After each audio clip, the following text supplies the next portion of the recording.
Good morning and welcome to the December 11th, 2025 Texas Commission on Law Enforcement meeting. We're going to start off by asking Melissa if you will please do roll call.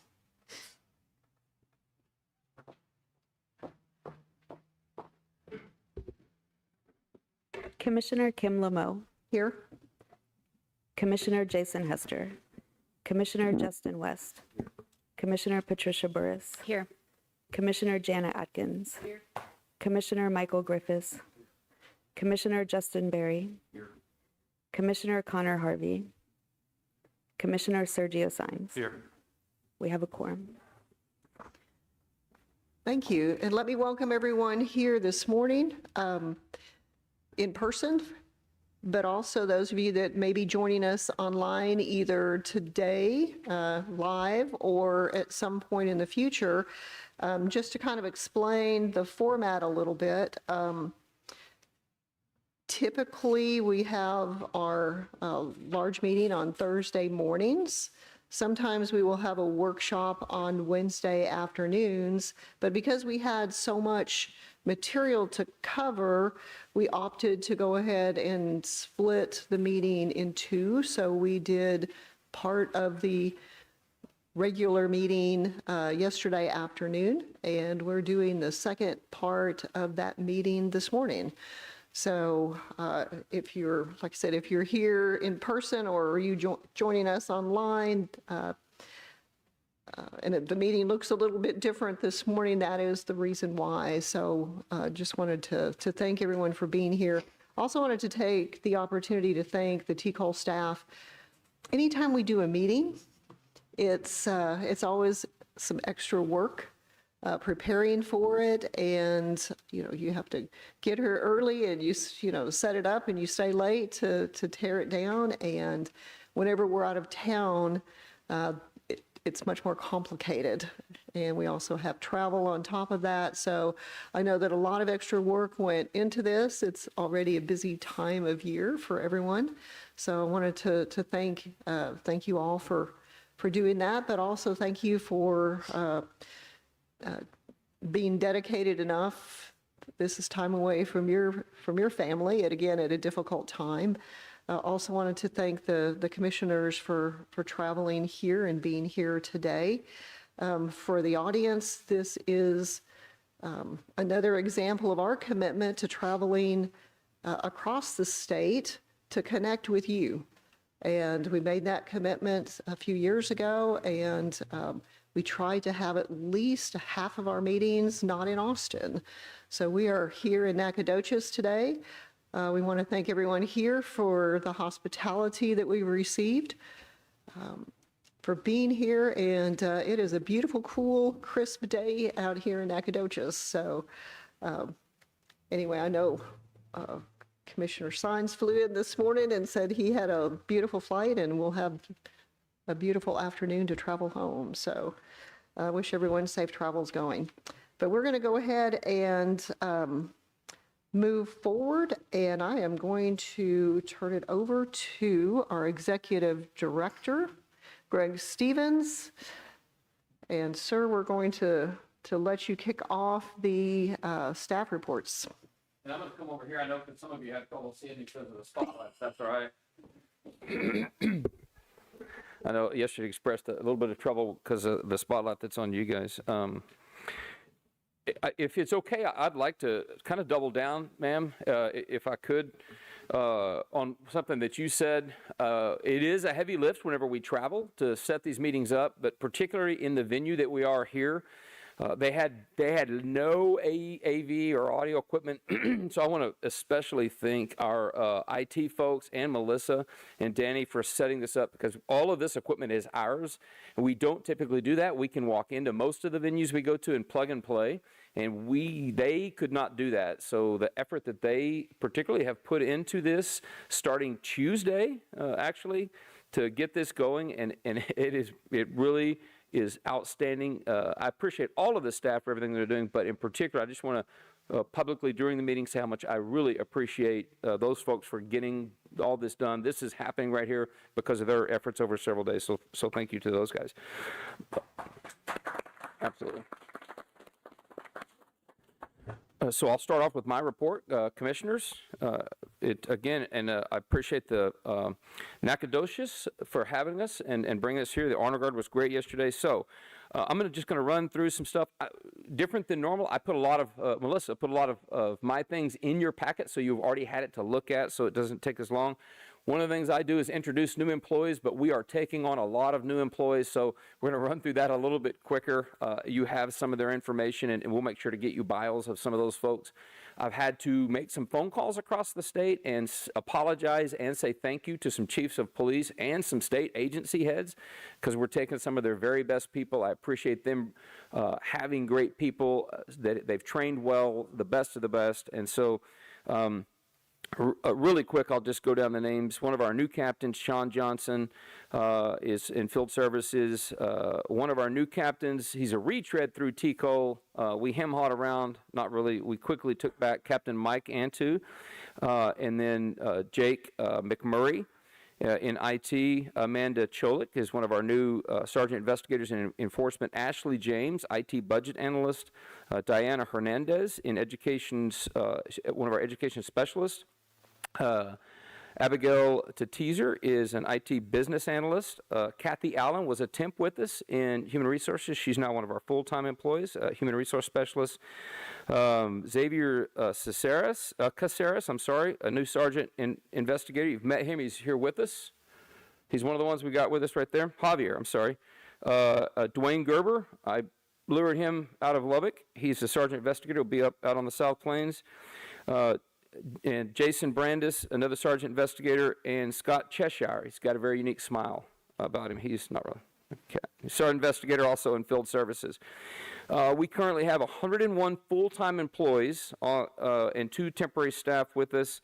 We have 15 job postings that are out right now for 22 unfilled positions, and I've said several times, while we've got a lot of openings, I think it says a lot that we've had hundreds of applications across the agency, all of our positions, IT and legal, and you have a lot of that in your packet. I won't go over each one of those. Our sworn positions, we've had over 300 applications for our sworn positions. We're in a unique situation to get to pick and choose who we hire, and we will only hire those that are worthy to serve the citizens of Texas, but Texas law enforcement, how we do. I'll mention again the org chart. It looks vastly different than it did several months ago, and because when you're taking on that many new employees, we have to figure out where we're going to put those physically. I'll talk about that in a minute, but also organizationally. So we've restructured and moved the organization around to best serve and best serve our stakeholders and best meet our organizational needs. You have a copy of that new org chart. Happy to answer questions about it. Give a quick building update, and in a minute Brian can probably give you more information about that. We needed a little bit more room, and we were able to work with our building owners. The L3 conference room that you all are familiar with, we are converting that to office space along with our testing room on the 2nd floor, and then we were able to acquire some first floor space that we have signed a new lease with, and we've now finished out the construction, and that will be the new big conference room or meeting room, and there's a training room on that as well. We've had a couple of wrestling matches to decide what we're going to call that. I don't know if it will be L3. We're not sure. Someone suggested an F5 room, so we're working on what we're going to call that. We are still looking towards a new state building because eventually we will outgrow that space as well, and we're looking at other alternatives. There is some talk about that we can certainly talk about later on. As we grow in IADLEST, that's our organization. As most of y'all are aware, I'm the Midwest region representative for IADLEST. So we had a region meeting or a retreat. Last year, we did that in Austin. Several people came in. It was in Johnston, Iowa. This year, I traveled up to that. There were 9 of us in person. The Midwest region is Texas all the way up through capture South Dakota, all the way over to Wyoming. Several of us met there in person. It was a good meeting. I'll give you some new agency statistics. One of our biggest charges is to be more methodical in standing up new agencies, make decisions about those that make sense, as well as look at agencies that perhaps shouldn't continue in operation. With, I think, one of the cornerstones of all of the sunset legislation was the updates to Rule 211.16 and look at whether a new agency should be created and whether existing agencies should continue in operation based upon that new rule. Some quick stats here real quick. In the previous year, at one time we had 90 agencies in the queue to be stood up. That has been drastically reduced. We think we've got about 22 right there. And at one time in the previous year, we were still saying yes and standing up several agencies. Since August, we have established or stood up only 6 agencies. 1 police department, Aledo, Texas. It made sense. They're a growing town. Their population clearly is going up. We could see the need and the public benefit to the community. They have a sustainable funding source. They met all of the new requirements. People that are moving into the state, into the Dallas-Fort Worth Metroplex area, a lot of them are going to Aledo, Texas. That made sense. We had 1 county fire marshal's office. I know there's a lot that we've talked about with county fire marshal's office down in the Rio Grande Valley. It did make sense for Kleberg, the Kleberg area, to have a county fire marshal's office. We stood that one up. Independent school district police departments, we've stood up 4 of those. So that's the 6 we've stood up since August. Those are the ones where we still have to make some very tough decisions. There's some conflict. There's some issues between House Bill 3 and Senate Bill 1445. We still work through those. We've said no to a number of them. They appeal back to us, and so we struggle with those issues, but that is still the most prevalent type of agencies that we stood up, that we do stand up. Agencies that have been, that we have closed. So far, there's been 8 throughout 2025, and most of those are ones that on their own have come and working with TJ and some of our other folks have decided on their own to shut down. We've not yet in an adversarial manner closed a law enforcement agency. We've helped them realize that it doesn't make sense for them to continue in operation. And so we've had a lot of good progress in terms of implementing that part of the sunset process that said, hey, make methodical decisions. If it doesn't make sense for there to be a law enforcement agency here, well, then let's make those decisions. So we've gained a lot of ground doing that. Moving on very quickly, the school marshal program, we've had a lot of progress there. 52 new school marshals added between September 1st and November 11th. 40 additional school marshals expected pending completion of 2 final basic school marshal classes in 2025. That program, when we do talk with a school district about a police department, we always offer alternatives to them, and a lot of them start a school marshal program instead. In the large agencies, what they've learned is a hybrid works really well. They might have a school district police department, but they also look at the school marshal program to create a hybrid system, and that's really working very well. Last thing I want to touch base on is alert.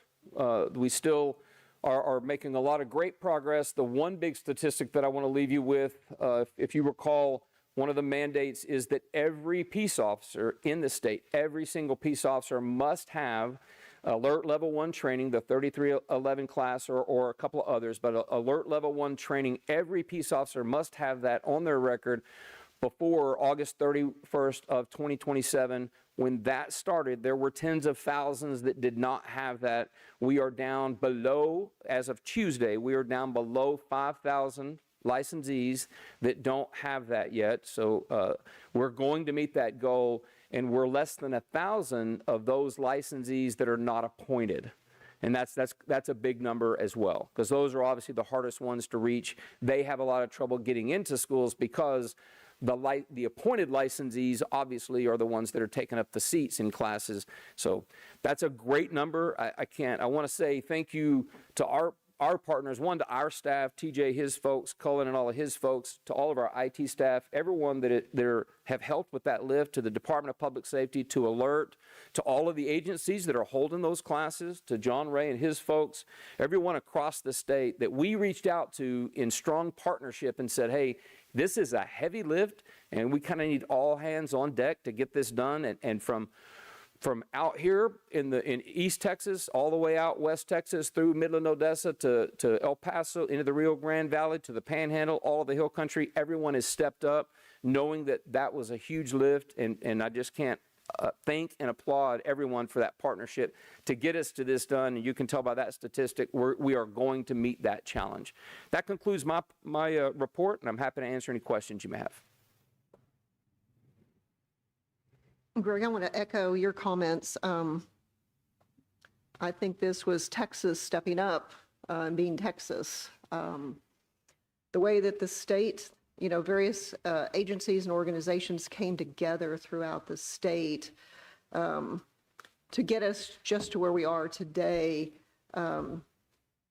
speaks volumes about the profession here in this great state. I think that there is a lot of skepticism when the bill was first passed. Can we do this? And there was a lot of people that said we can't, and there's no way we were going to get that many licensees through alert, even in the 4-year modification to the bill.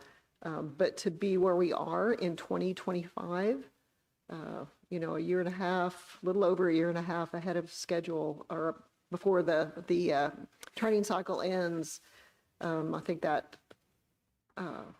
think everyone needs to be applauded for that. So thank you to everyone from the staff, to those of you in this room, to those of you watching. Thank you for everybody coming together and working together to make this happen. Couldn't do it without those relationships and partnerships. So great job.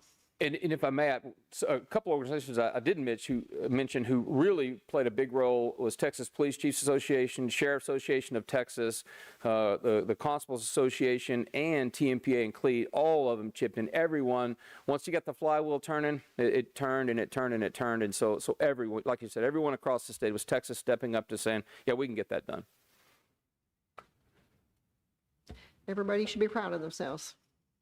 So, thank you very much. Does anyone have any questions for our executive director?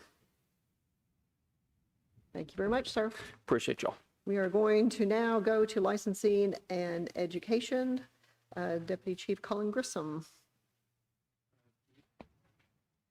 Good morning, Chief, Commissioners. My report, of course, is in your packet, but I do want to highlight a couple of things that are in there. Under Senate Bill 1563, we were obligated from the last session to build a course on interacting with veterans in a jail setting for jail licensees. That instructor resource guide for that course has been published in October. The bill also requires that we add that content to the basic jail course. We're in the process of updating that now. We don't anticipate, the big question we're generally asked is it going to add hours to the jailer course? And the short answer is no. It's the content is such that it works well with the mental health portion that's already in there, so it's some subtle changes in that. We are currently beta testing the basic training coordinator course that with the rule change about the training coordinators, one of the things was the training that would be required for that. We're doing internal beta testing now. We're going to get some external folks to test it. That should be up in January. So we will have that published and get that out there. As the Chief pointed out, we are building 2 new teams. The training compliance agents is kind of the name we've coalesced around for the team of commission personnel that will go out and work with training academies and continuing education providers that are contracted with us. Javier being one of them. Mike Antu is the captain over that team. We've had offered and accepted for 4 of those positions. Javier's the first one that could make it on. The remainder of those 4 will join us in January.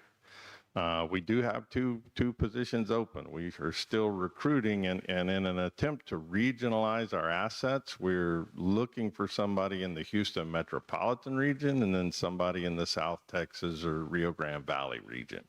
So we've reposted those two positions and kind of narrowed the scope, hoping to get qualified applicants from those areas. We're still getting to the point where we want to build the high school pipeline team. We've offered the one commission position, and that's been accepted, and she will start January 5th. And so we still have 5 non-commissioned personnel, program specialists, to support that high school program that we will be interviewing for and hiring. Kind of an update on what the chief said in education services. We've got one new instructional designer offered to a second. They are in background, and I believe we are going to be making an offer, if it has not gone out, for the 3rd position in education services. So that team will be whole, and credentialing has been whole for a while now, which is always a good thing. That's really all I have, unless you have questions of me. Questions for Cullen? Good job. Thank you, sir. We'll now go to our Director of Information Technology, Jessica Caprero. Good morning, Commissioners. The Information Technology team has quite a few ongoing major projects that we're working on, one of which is our Confidential Statewide Employment Database, or CSED, as we're calling it. As you may recall from previous meetings, we are working with a company called OpenText to implement that system. And as we've been working through the requirements and the capabilities of this system, we've come to realize that we have the capabilities to look at this more broadly and utilize the robust records management features and permissions and security features to replace the current TCOLE secure share system, which is also known as TSS. So looking at this repository more broadly, we're calling this project OpenText Records Repository, OTRR, or OTTR, with a major primary focus right now on the confidential database piece of it. So we're seeing this system as separate file systems contained in one repository, and ultimately what that does is provide a more smooth, streamlined user experience for background investigators and agencies having one system that they're interacting with. So this does alter our timeline in the fact that we won't be done by February as we had originally anticipated, but we are focusing primarily on getting the confidential database portion done, since we do have a TSS system in place right now. And what our goal is, long-term, more streamlined, simplified experience for the user, a quality user experience. So we're trying to prioritize that over speed of implementation. And the benefit, the payoff, is that we're going to be able to fix and smooth out some of the current limitations with the TSS system that we acknowledge. For example, the way that, departments have to reach out to, background investigator has to reach out to the right person at the agency to get the files. This system is capable, using the role features, of, getting to that request to the right person automatically and notifying the background investigator once the files have been shared. On that same note, with the improvements towards TSS long-term, we've recently implemented an F5R inquiry log on the F5R, which we can share. So there's now a log at the bottom of the F5R report. Go back up, Iris.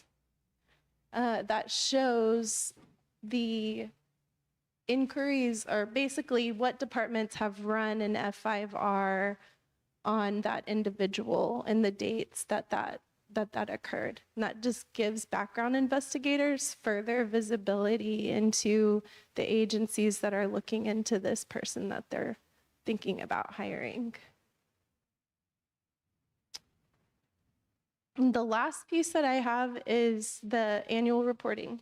Annual reporting starts January 1 and runs through March 1st. This includes racial profiling reporting, but last year we added a questionnaire at the beginning of the racial profiling that talked about minimum standards and the new policy requirements. We used that as a way to educate law enforcement agencies about what was expected of them and to kind of gauge where we were at as a state. This year, we're going to be using it to collect information about school resource officers. So our goal here is to keep it very simple, 1 or 2 questions, that's it. We're not trying to add an extra burden on agencies, but we're using this as a mechanism to again, to help educate, spread the word, but also gain some visibility that help us gauge how we're going to allocate our resources. And I'm open to any remarks or questions. Yeah, Jessica, I want to commend you and your team. We were very blessed to receive a lot of resources that were focused on your shop, but with that blessing came a pretty heavy lift for you and your team. For those of you that are here today and joining us online, please know that, or please understand, and I would ask that you show some grace. We had some pretty aggressive, reasonable, but somewhat aggressive timelines and goals for implementation. But I'm sure everyone can agree that it is very important that we don't sacrifice quality, and we absolutely don't sacrifice the security of those systems. So we have worked, I know,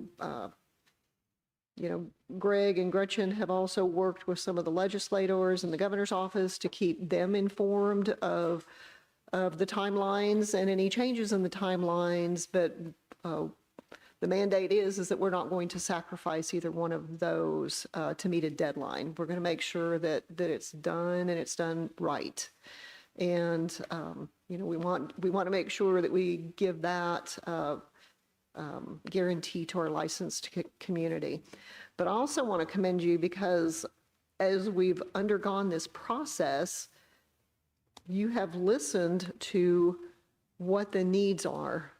And I can tell you from my personal experience, typically what it is, well, we're going to do this, and then we'll talk about any add-ons after the system is implemented. And then 3 or 4 or 5 years down the road, you might get something changed. And you're not doing that. You are listening in the moment.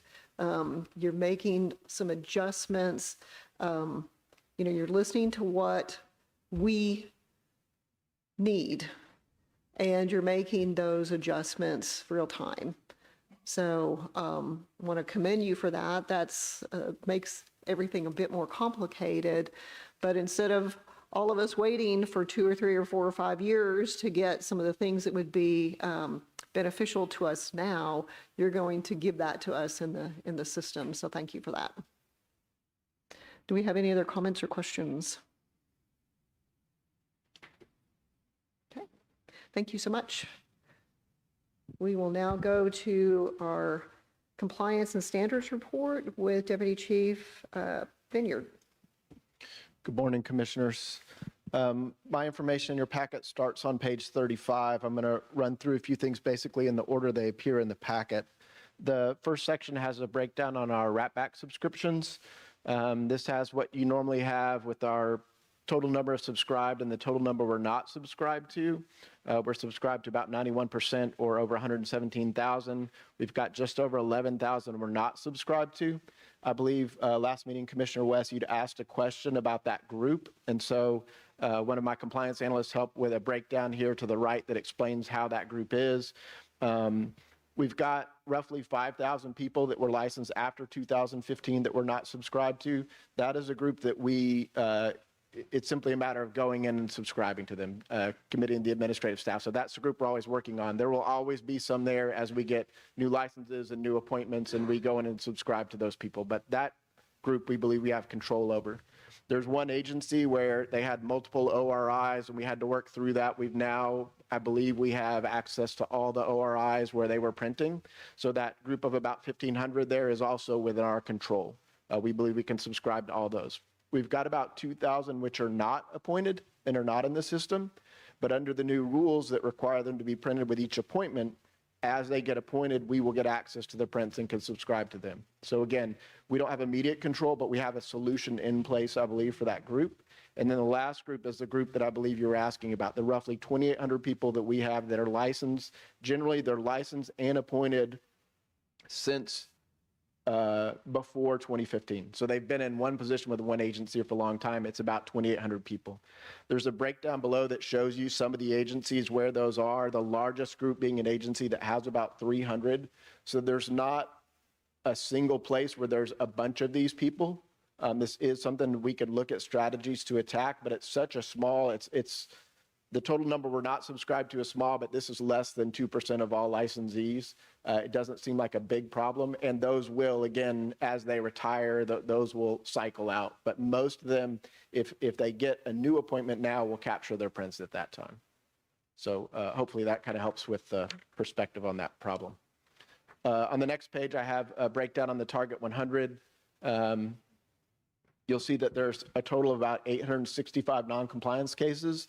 These are your traditional unit and cycle non-compliance, but this is also the final closeout on what I call the stragglers, those that still needed the interacting with deaf and hard of hearing and canine encounters. We finally closed the leaks on that. You can't go through the out-of-state process or any of those other processes without getting those classes. So once we get that group done, we'll be resolved. What I can tell you is that of those 865 cases, I think 560 of them we've already resolved and closed out. They've already, got the training. We're still in the process of notifying. For the benefit of everybody here, the general process is we contact the licensee, we notify them of the deficiencies, and we give them an opportunity to resolve it and get a reprimand instead of a suspension. In some cases, we find that it was a late roster, it wasn't processed. We've got, I think over 180 F5s that were dated the first week of September, and they're actually going back because they should have been at the end of August. Someone retired and they just sent in, they didn't understand the impact of dating it a few days later. So if you remember, 4 years ago, we mailed out notices to everybody. It was January before we even started getting those back. Like, it took us all the way till summer to resolve a lot of the cases. We've got more than half the cases resolved already. So I'm really pleased with the speed and efficiency we have. It also helps we have substantially fewer cases to begin with, but we definitely have a more efficient process of contacting licensees and resolving those. We've also found some inefficiencies. You'll notice the challenges and resolutions. We had 36 licensees who got appointed during September. They were unappointed, so their license was made inactive on October 1st because they hadn't completed the training, but they got it appointed in September. So we had to go back and kind of untangle that mess. We didn't unappoint those people. We contacted them directly, had them catch up on their training, and continued their appointment. We got the second call we got on a currently appointed chief of police whose license had been made inactive. I got with Jessica, and we went back and found there was an error in the logic. We removed all those inactive actions. We contacted those chiefs. We're not disciplining those chiefs because the logic wasn't right. What they got in their My Compliance didn't tell them accurately what training they needed. Again, 47 out of 130,000 licensees is a very, very small percentage, but it required a lot of resources to solve those problems. So we're looking just to implement solutions and iron those out so we don't have those in the future. There's a chart on the bottom right about the inactive license actions, and this isn't an enforcement matter, that's actually credentialing that handles those, but I have it in there because it's really important in the training compliance realm to understand, is if you look, we went from 2013 having 53,000 people who are made inactive at the end of a cycle to only 22,800 at the end of this one. And we believe, or I believe, that this is another reflection of the success in the communication model and the My Compliance that IT has built and the efforts that we're making to keep them informed. In the past, we didn't tell you what you needed to do. We just made your license inactive. Now we educate them ahead of time what they can do to maintain their license. And it appears that substantially, we've cut the numbers by more than half. Not only does that mean they're available to work, but it also prevents us from having to do reactivations down the road, which is another way that we're becoming more efficient as an agency.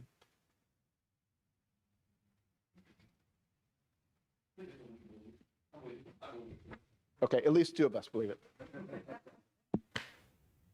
The E1 notifications are in here. I'm not going to go a lot over that. I just want to point out, because I have spoken with a couple commissioners, we changed the rule. The appointing agency is not obligated to make a report anymore. The arresting agency, in fact, we usually reach out to them, but we are still communicating with those agencies at the time of the arrest. So for chief administrators who are watching or at the meeting, I want them to understand when we get notified on a criminal history hit that someone is the arresting agency, we send them a request for the probable cause affidavit and the report. Sometimes they're not. Sometimes it's listed as a sheriff's office. They weren't actually the arresting agency. We just need them to help direct us to who it is so we can get the right documentation. We're not sending them a demand or telling them they're violating the rule. We're just sending a request so that we can get the process started to get what we need for an E1 case. We're also notifying the appointing agency for two different reasons. The first is if I get a rat back hit and you're not aware that one of your licensees got arrested, I want to make sure that you know about it. If they got arrested in another state and you're not subscribed. The second reason is that in most cases it will now obligate you to do a misconduct investigation report. It's rare that one of your licensees can be arrested for a criminal offense and not violate your code of conduct or one of your policies. So if that is the case, then I want to notify them so they have as much time as possible to complete that administrative investigation in parallel to the criminal investigation and then document it and notify us appropriately. TJ, I'm going to interrupt you versus waiting till the end to ask this question or really more make a statement. As we, and this is really for the whole staff, we can modify a rule, we can develop and implement a new rule, and we can have the best intentions. We think we've thought through all of the potential consequences, but we might miss something. So I think this is one of the rules that while it passed, I had a little angst about it. Are we doing the right thing? I voted for it, but this is one of the ones that I want to make sure, especially that we keep an eye on. It's an important rule. It was a significant change to the rule, and I just want to make sure that there's no unintended negative consequences to the action that we took. So whether it's this rule or something else, another rule, want to make sure that we have a good finger on the pulse. Please make sure that you communicate, any positive or negative impacts to the rules that we might pass so that we have an opportunity in the event it's negative consequences, that we have the opportunity to fix that or at least discuss it. So I guess my question to you is, I know it's early, it's very early in the game, but are you seeing are we seeing anything that we should be concerned about? And you're referring to the rule change that removes the obligation to report arrested licensees? Yes. I mean, are you? You're asking if I'm questioning the decision of the commissioners yet? That's, yes, but no pressure, no pressure. Right. No, I understand. No, I'm not concerned. So we still, I get emails, I get anonymous text messages, we get news reports, we get all kinds of notifications, regardless of whether or not there's a rule. And it's not just from licensees, right? From the general public sends us stuff. I think, looking at the subscription numbers in the wrap-back system, it's far more efficient. We often know before chief administrators know that one of their licensees got arrested. So the process is definitely working. If there is what appears to be a hole, then yes, I'll bring it to your attention. But I think what we're getting now is better than where we were even 6 months ago, just with our rate of subscription. Well, we also passed the rule, knowing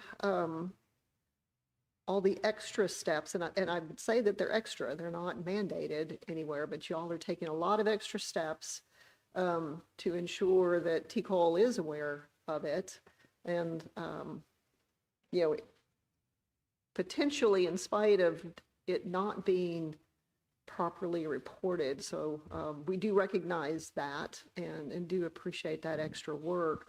But I think at the same time, we have to keep in mind that, you know, long term, people, not all the same people may be in the same seats on the bus. And, you know, we just need to continue to keep the pulse, finger on the pulse to ensure that as staff potentially comes and goes and processes change, that we haven't enabled a process to work, and then when someone leaves, you know, we start seeing things fall through the cracks. So do not hesitate to ever bring anything back to us and say, hey, I know we changed this rule, but there's some issues or problems with it. Can we talk about it?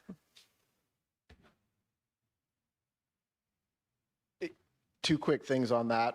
One is most of our investigations are administrative investigations or rule violations, and that's where my investigators spend the time. But those are often dwarfed in comparison to the criminal offenses that are committed by licensees. And it's easy for us, as we process those through, to think of them as lesser cases because they require less in the time investment, but they're usually the most important cases.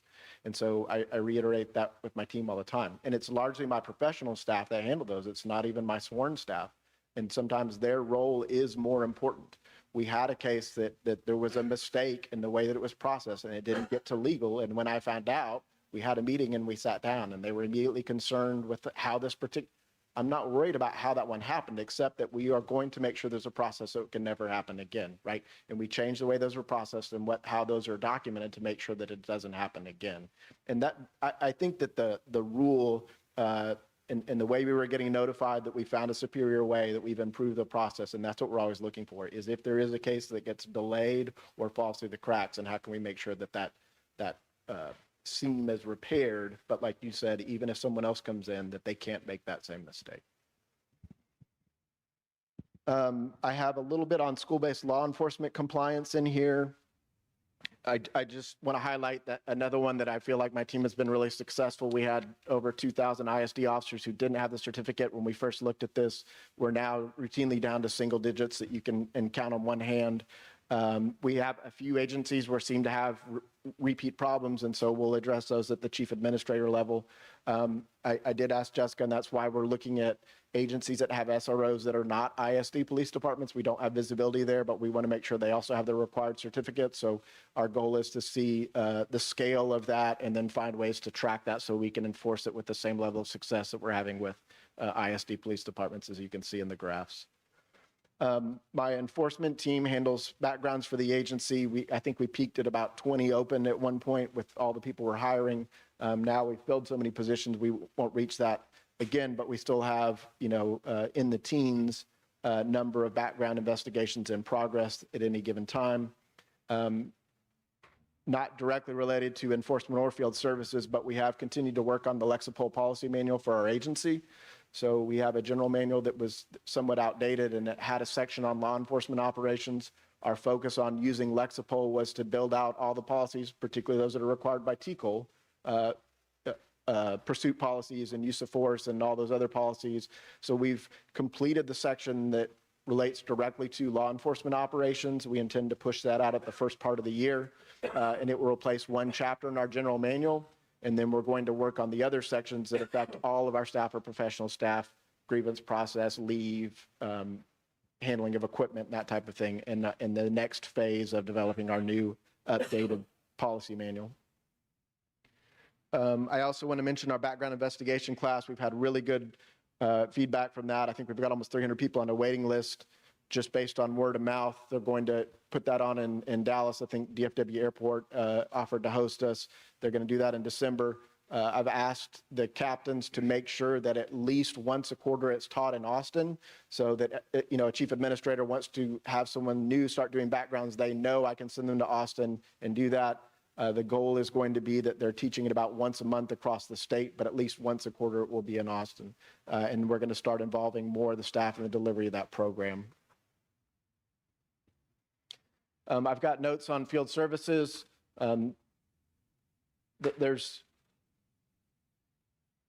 a lot to change there. I think Iris is going to put up a map for you. I'm making a real effort to sort of be intentional and manage the rate of change there. There's a lot to develop, and we're hiring a lot of new people.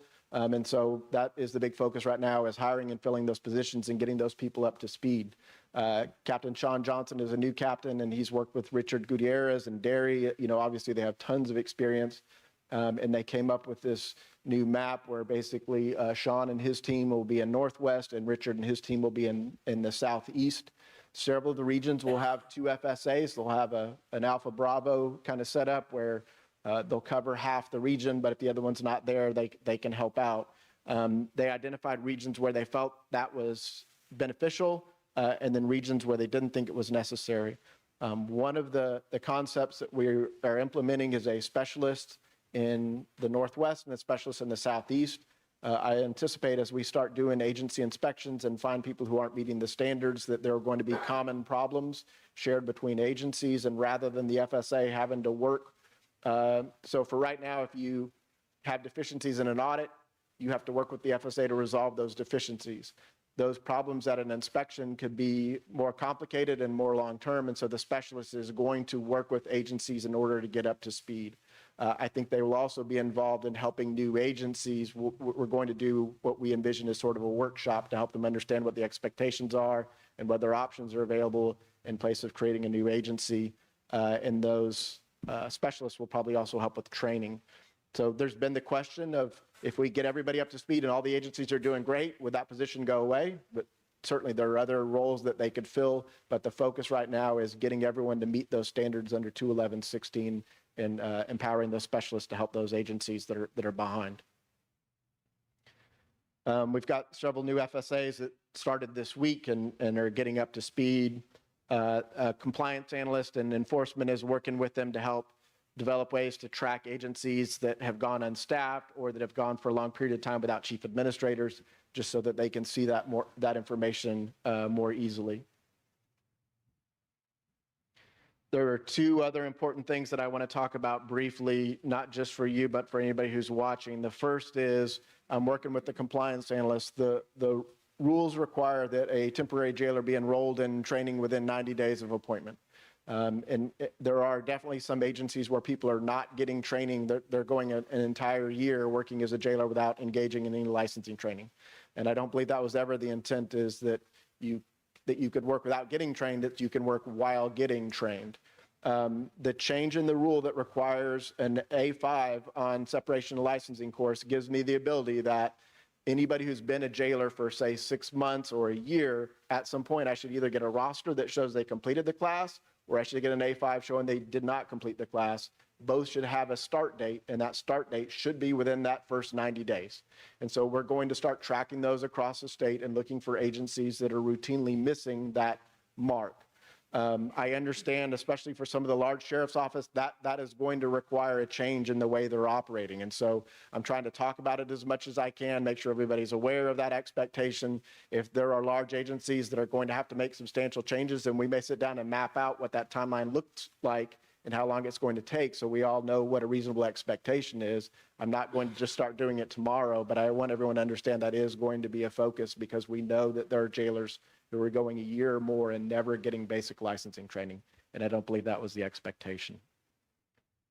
And then the second similar type of problem is that for years we have required agencies to keep criminal histories in TCOLE files, and DPS has discouraged agencies from keeping criminal histories in TCOLE files. And so I've asked my captains to work with DPS.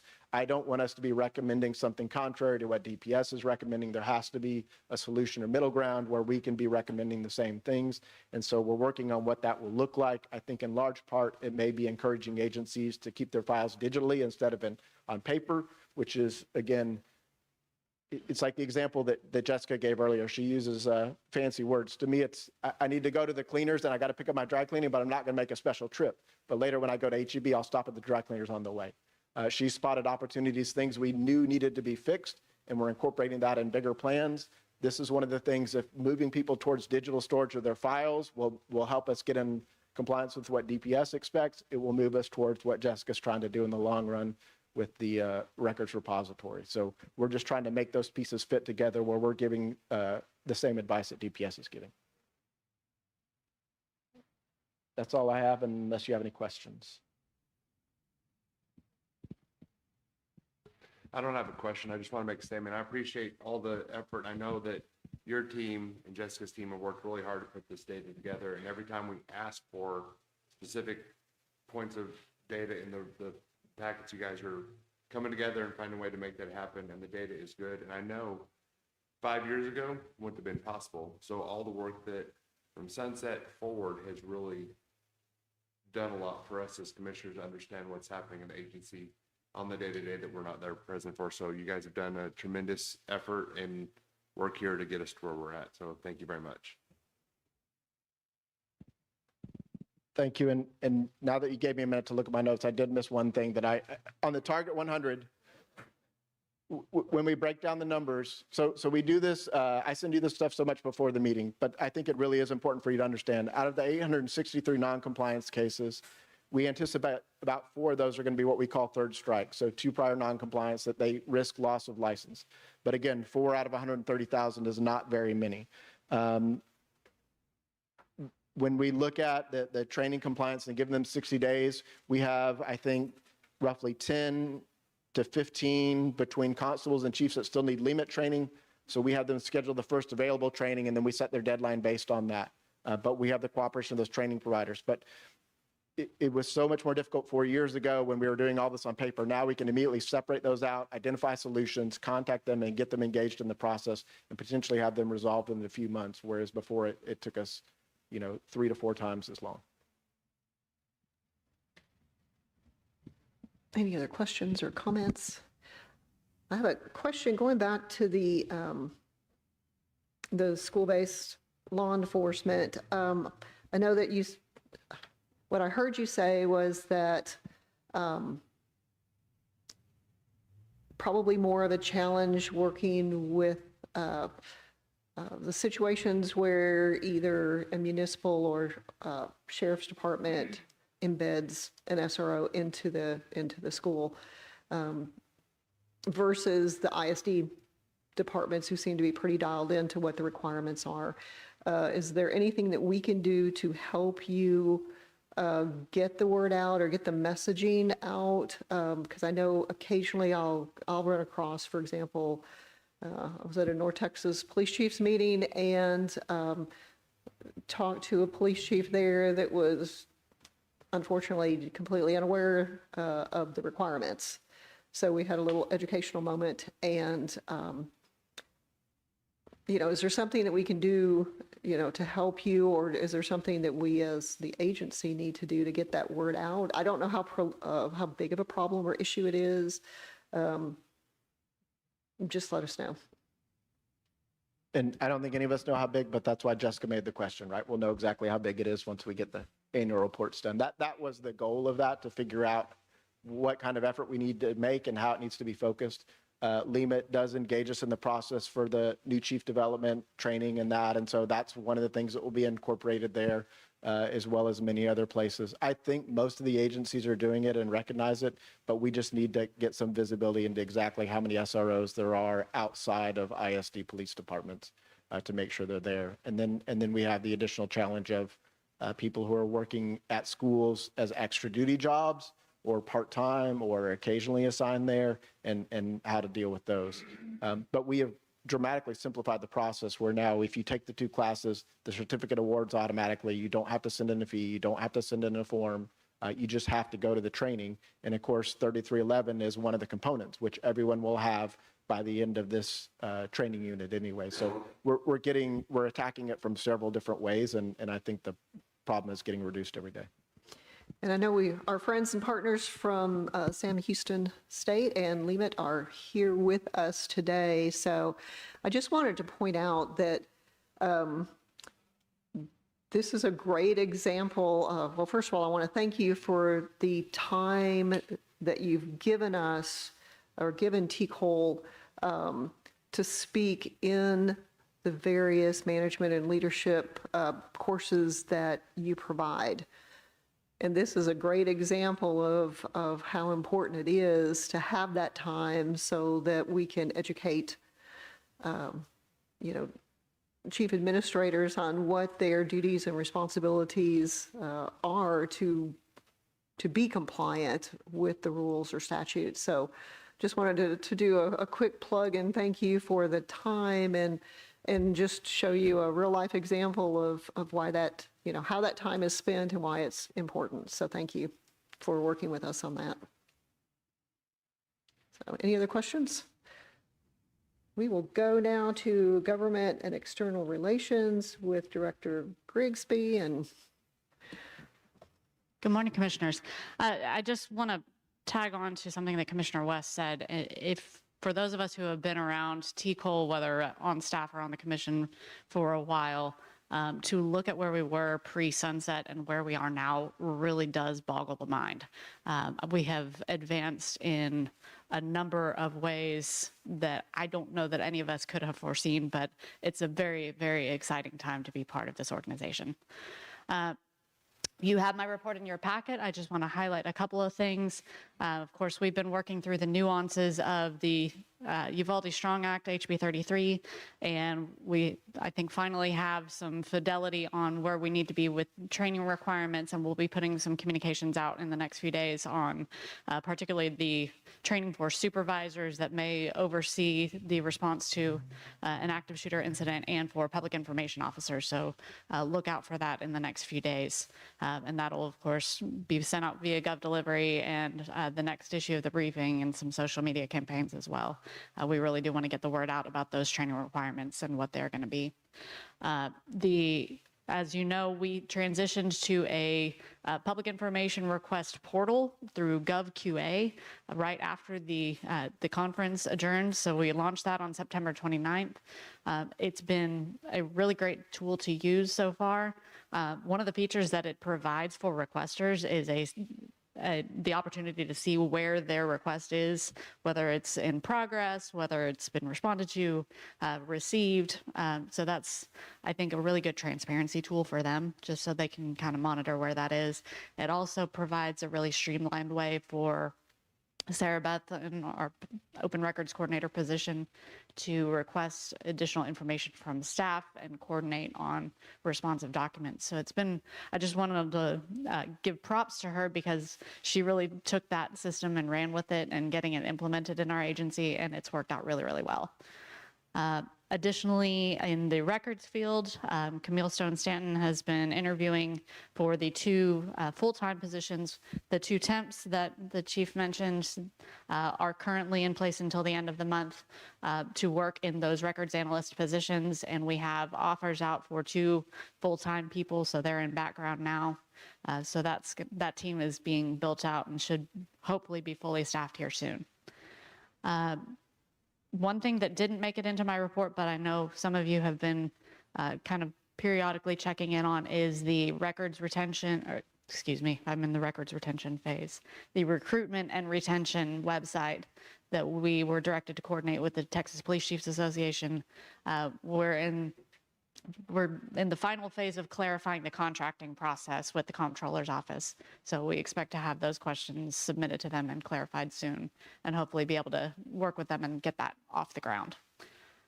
That is actually the conclusion of my report. The remainder of it is in your packet. Unless you have any questions, I'm happy to pass the mic. so how many days until the next session begins? Is it ever enough? No. Any comments or questions for Gretchen? Just got one. I know last session they were trying to do a lot with TCJ. Are you hearing any rumblings about that again? We haven't had any further follow-up conversations yet, but I anticipate we probably will starting in the spring, and we'll see where we go from there. That is a good point. So one of the things that you'll be seeing before you, either in the February or April meeting, we'll be talking budget in the spring. And of course, if the TDCJ licensure process does look like it might be moving forward, that will be a significant portion of our LAR request. Any other questions or comments? Thank you, Gretchen. And last but not least, we have our finance and personnel report from Director Brian Roth. Good morning, Commissioners. Thank you for the opportunity to provide an update on our agency financials. You have in your packet the familiar financial report, including expenditures and revenue. The Executive Director made a great update on our HR and facility accomplishments, and there are no other significant updates from financial operations at this time. I'd be happy to answer any questions you have.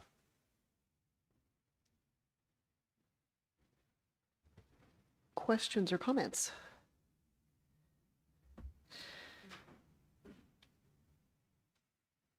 I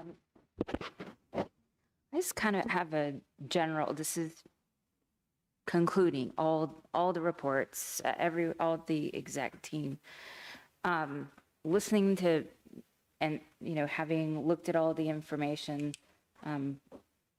I can't help but feel, this is the feeling I'm getting from reviewing things, that we've had a couple of instances where we've been able to use our technology and leverage it to make things better. Everything has made things better for us. I don't want to say it's not better, but to streamline some processes, like the public information requests. I mean, those were just too much to handle, and that seems to be helping.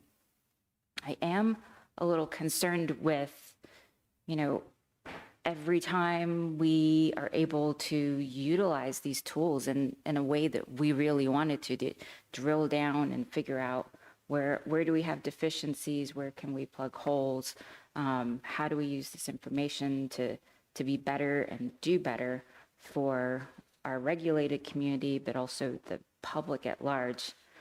And when I look at all that and hear all the reports together, I feel like we need so many more people on staff, because every time we find something, it's kind of like, well, now you know about it and you have to do something about it. And I definitely don't want to put out there like, well, we should just close our eyes and ears and say, we don't know about it, it's fine. I really commend the staff, everyone on the staff, for really going after and trying to make things better and do better. And I think that's fantastic, but it does give me a little stress to think, you know, we're already going to be preparing for the next legislative session. Those LARs, we're always going to have, to Commissioner Berry's point, new things that are thrown on our plate. That's one we know about. That has nothing to do with all the things we don't know about that'll inevitably get added to our very full plates already. So kind of just overall, and I guess Greg, as the head, maybe you start out, like where do you see the requests going besides the staff and funding that'll be necessary for the TDCJ jailers, but kind of overall for our agency, because we keep growing and growing. And I was looking at TJ's staff on Greg's report, and it's like, it seems like there's a lot of people under there if you just look at the organizational chart, but it's like one person for this giant region, and that's just still woefully understaffed, I feel like. So. Well, I'll start by saying that, the definition of economics is the allocation of scarce resources that all have alternative uses. And so with the resources that we have, we want to make sure that we are allocating them where we can get the most bang for the buck. And we have to make that conscious decision with the sworn officers. Where do we put, how many do we put in the academy side? How many do we put in enforcement and in field services? But also, and we do this regularly, whenever we meet, we look at available positions and can we move some of that around within the rules that Brian holds us to from the state rules? Because you're right, we, even though, and again, we're very thankful and I'm very appreciative the legislature gave us as many, when you get 37 new positions, I mean, that's a 50% growth roughly from where we were before the last legislative session. And so we're very thankful for that. I agree, as we continue to go forward and we look at all kinds of big issues such as the, we talked extensively about the reserve officer issue that's out across the state, right? That we get that. I have chiefs call me all the time. I talked with the Cedar Park chief not long ago. He had someone in his city that had made a mess of things, and that person actually is appointed down in the Rio Grande Valley. And so that's a small example. I think well, I don't think our strategy right now is to use technology and to try to make the best decisions we can on allocating those resources, and all the while try to build new strategies and figure out what kind of resources we might need, reasonably putting those down so that when we go into the next legislative session, we can ask for new resources, and it makes sense, so that we're not just saying, well, we think we need this many because it would be nice to have and we could do so. We want to really tie it into what we really need, not just what it would be nice to have. And so we meet regularly on that, and obviously on the sworn side, we could use more across the state. Again, when I got here, we had 10 out across the state. Not nearly enough. Well, they doubled that. I don't know I don't know how many more that's going to take, but more than 20. And when you look at what Cullen's doing with the academies, we got 7. I think we need more than 7. But I don't want to walk into a budget hearing and say, I need more than 7. We'll have a smart, articulate way of asking for that. But with Jessica's folks, the IT lift, again, the things about IT, it takes money, people, and time, right? And so the time's the one thing I can't do anything about, but all of the things that we're doing with IT, they're working on the confidential database, working to build with Otter, right? But that is one facet of what they're doing as well. They're doing so much, and she constantly has to struggle, and she comes and meets with me, and we have conversations on prioritizing things, and we stack those up. And she's got a limited number of people. I'm telling you exactly what you all already know, but I want to reassure you that we are conscious of that. If you go to John's team, every time TJ's team does an investigation, that triggers work for John's team. So we're conscious of it, and we have meetings about it, and we are already getting prepared, again, working with Brian, for what that's going to look like in the next legislative session. And if like we did last time, there's a budget committee, that's what we'll be sitting down and working towards, because you're right, it's still the massive law enforcement industry of Texas, which is different from any other state, with almost 2,800 law enforcement agencies. That's more than the next 4 states combined. And arguably, there's too many. I think that as the new rules, the higher standards the legislature created through our sunset process, we probably won't have as many as that. And not because TCOLE is going to run out shutting people down or anything, but because a lot of agencies, a lot of jurisdictions will realize, those standards aren't something that we want to pay for. It's very expensive. Whenever you talk about all the equipment, all the policy management, those kinds of things, we'd rather partner with our sheriff's office and invest in the law enforcement agencies that are already here. So it's a bigger agency with more opportunity, more chances for advancement, things like that. That makes smarter sense, and we have those conversations. Nonetheless, that's still a huge industry, and we have 137 positions across the agency to manage that massive law enforcement industry. So I still think we have a ways to go, and I don't want to be that bureaucrat running around saying, let's grow government, let's grow government. I want to be very smart about it, and we'll be able to justify those asks that we have going into the next legislative session for sure. But you're 100% right. Yeah, and I didn't want to imply that you all aren't thinking about these things, because I know for a fact you think about this way more than I do. I'm at a meeting every couple months, and we have, conversations here and there, but, you all are working on this, I know, every single day. So it's kind of more just, a conversation that my fellow commissioners, I'm sure, feel similarly, that we're reading this and looking at it. And I guess I just want you all to be aware that we know very well. And that's what I took from your comment is, and I appreciate that you point out that we're doing a good job showing that. And I want for our licensed community to see that as well, because sometimes they look at things and they want to know why something is taking so long. It's the allocation of scarce resources that all have alternative uses. We certainly, everything is important to us, but when you don't have as many resources, just like any police department, you have to prioritize and you have to stack things up and do them on a priority system, also doing them as they come and stuff. But so I appreciate the comment that it's clear that you guys, we're doing a good job illustrating to the commission, and I hope to the public and to the licensed community, that we still, I believe that TCOLE is still under-resourced. Now, having said that, I appreciate all the work that the legislature did in giving us, we had a great legislative session, and they recognized it.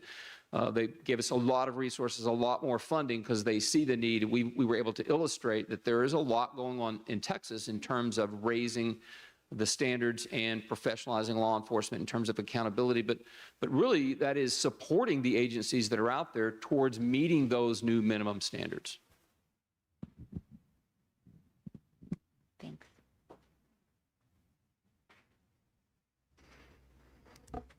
Thank you, and that's concluding the staff reports. For my colleagues, I think we've all noted the change over the past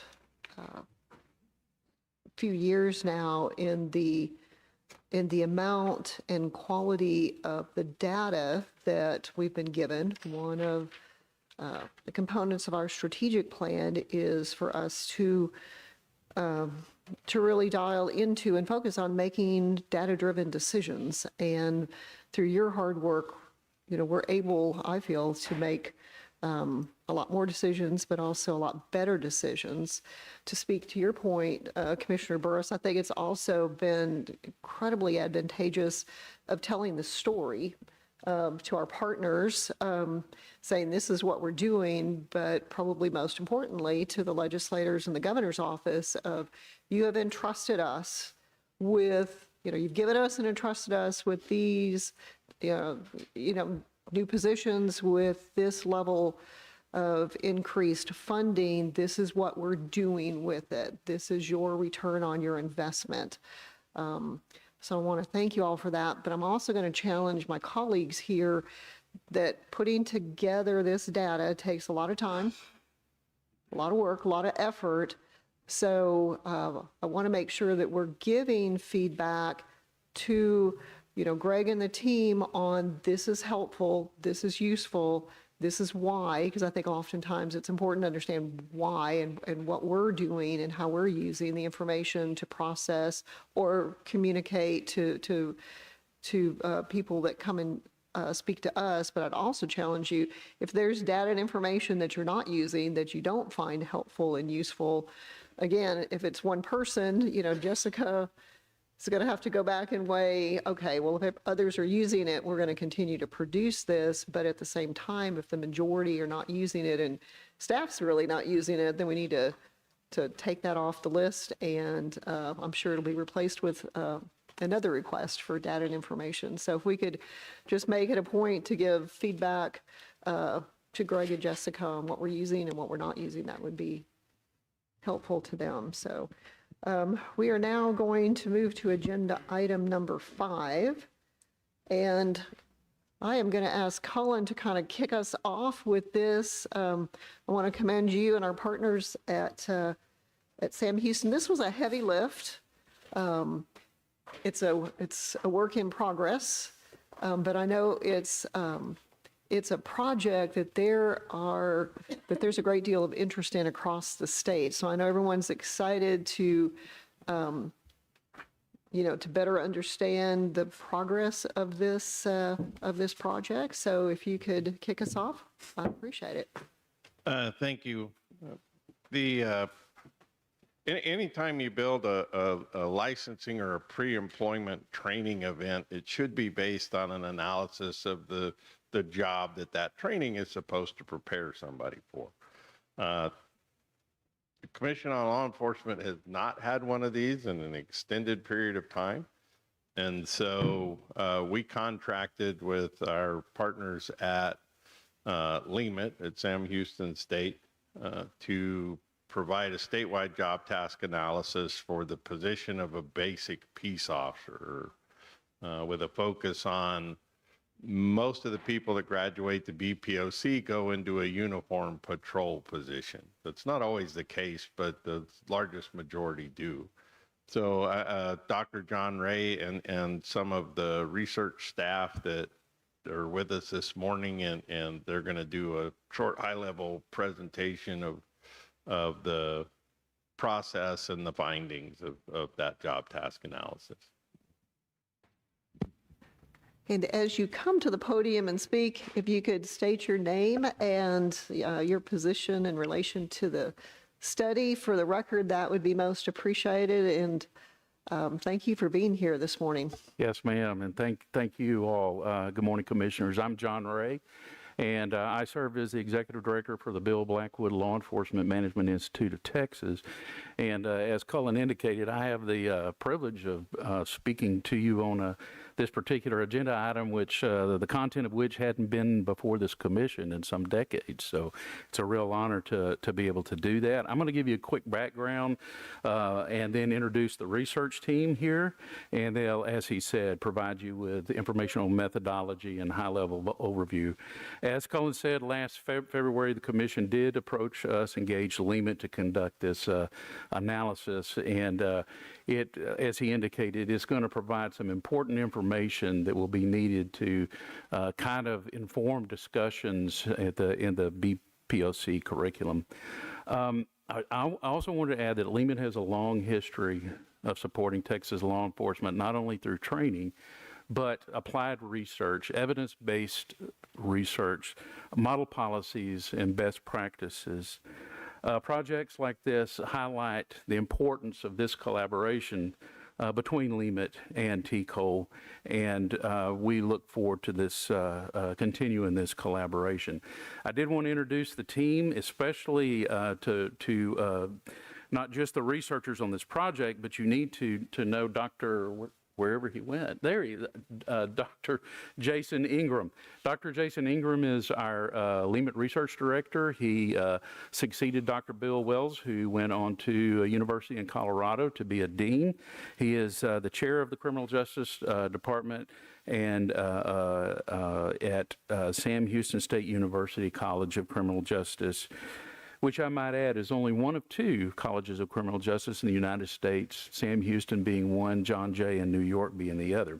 The people who did the heavy lift with me here, Dr. Huda Massoud, Assistant Professor of Management and Information Systems at Sam Houston State University College of Business Administration, and Dr.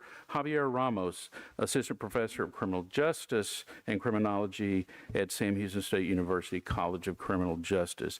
I'm going to turn it over to the team to talk about how we got where we are and give you a briefing, a high-level briefing on the findings. Thank you for the introduction. Good morning. So I'll start with the qualitative methodology. So this is a unique and idiosyncratic feature that we mentioned, or we actually explored as part of our job task analysis compared to some of the other states who've done that. The reason being, last set of job task analysis was conducted in 1997. As you can imagine, things have changed, and so we wanted to give voice to our job incumbents as well as their supervisors and their parallels. So what we did was we deployed focus groups as well as in-depth interviews across the state. In total, we visited 8 distinct sites, and gathered first-hand accounts from newly commissioned peace officers. So when we say newly commissioned peace officers, we're referring to peace officers who were commissioned less than 2 years ago. Their first line supervisors, as well as their field training officers. So those were the 3 categories that we obtained data points from. So we conversed with them. We had one-on-one conversations, which of course gives us an opportunity to learn about the day-to-day job tasks and responsibilities of our peace officers, but also the context in which they perform these jobs. And then as far as the focus groups are concerned, a set of 5 to 6 officers per focus group, we conducted that, we conducted focus group in that setting as well. The purpose was, as I've mentioned, to introduce methodological triangulation. We want to hear different voices from different backgrounds, as well as, to give plurality of voices. We also wanted to be able to, come up with task narratives, the context. Between December of 2024 and May of 2025, over 20 focus groups were conducted and 9 in-depth interviews. Each session lasted between 45 to 75 minutes. And as far as the analysis are concerned, we had 2-step analyses. So step 1 was identifying a list of tasks, responsibilities, and duties. We prepared a list, an interim report, obtained some feedback, and integrated into a subsequent phase, which was quantitative phase, to validate that, that set of tasks, duties, and responsibilities as well.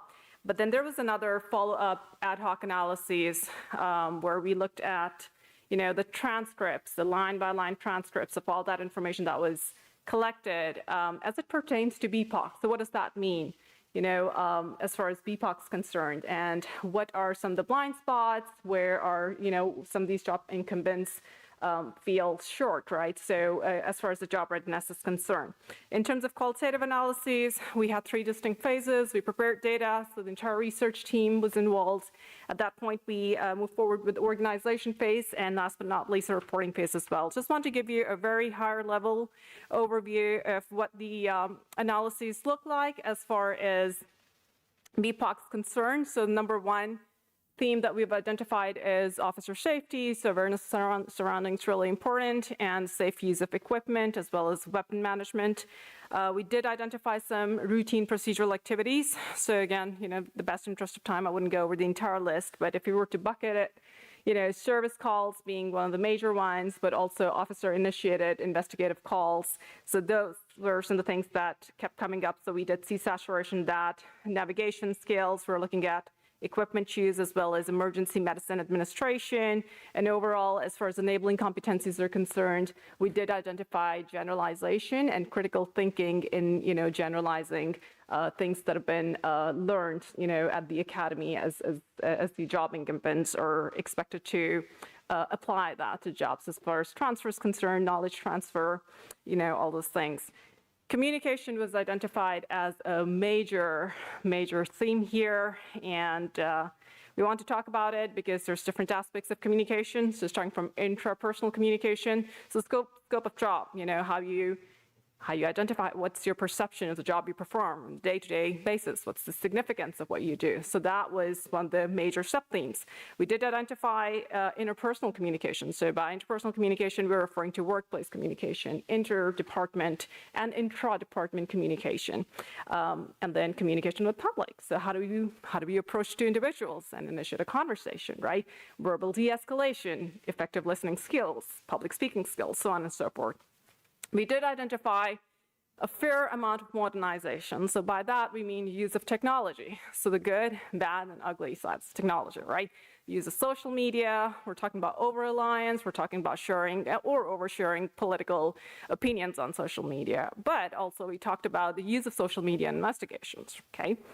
We did talk about use of artificial intelligence. Again, it's used in learning, but also it's used in day-to-day job and, well, tasks and responsibilities, which is, when the research was conducted, it was evolving, right? So there was evidence of use of AI, but that is something that is underexplored. And last but not least, mental health was something that kept coming up to the point of saturation. So again, mental health being two parts. The first one being, the officer's ability to scan potential mental health concerns the individuals they're interacting with. So that's important, but also officers' ability to protect their own mental health, so stress management, and maintain a healthy work-life interface. So those are some of the major higher-level findings as they pertain to BPOC and officers' readiness to perform their jobs on a day-to-day basis. Thank you. We'll move on to the next phase.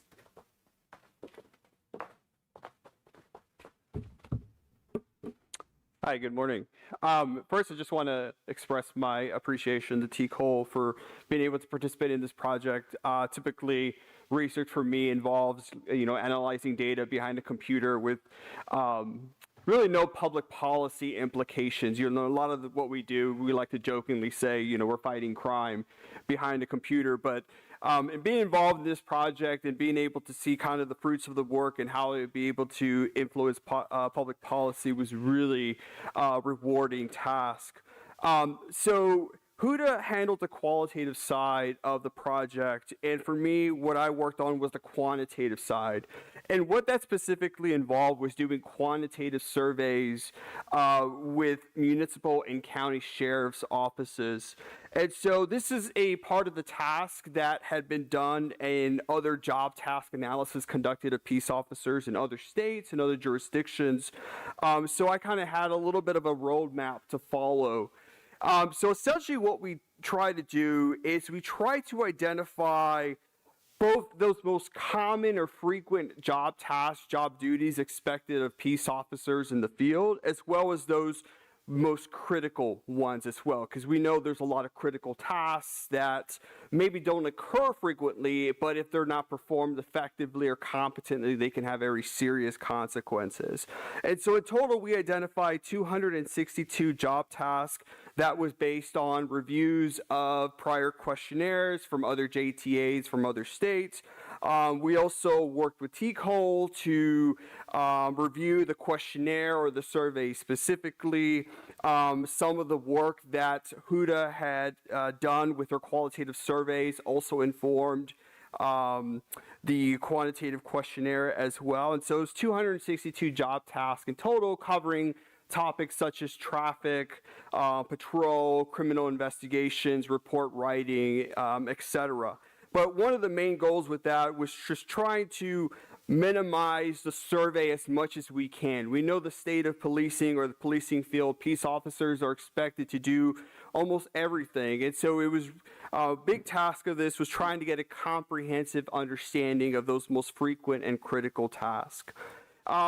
So after coming up with those 262 job tasks, we designed what's called a stratified random sampling method. So essentially what we did with that is we divided law enforcement agencies by whether they were a municipal agency, whether they were a county agency, and based on the number of peace officers they had. And ultimately, we identified 5 groups, which was large municipal, medium and small police departments, and then large county and small county sheriff's offices. And so within each of those 5 groups, we randomly selected 15% of the population. And then within those 15% of agencies, those were the ones that were asked to participate in the surveys.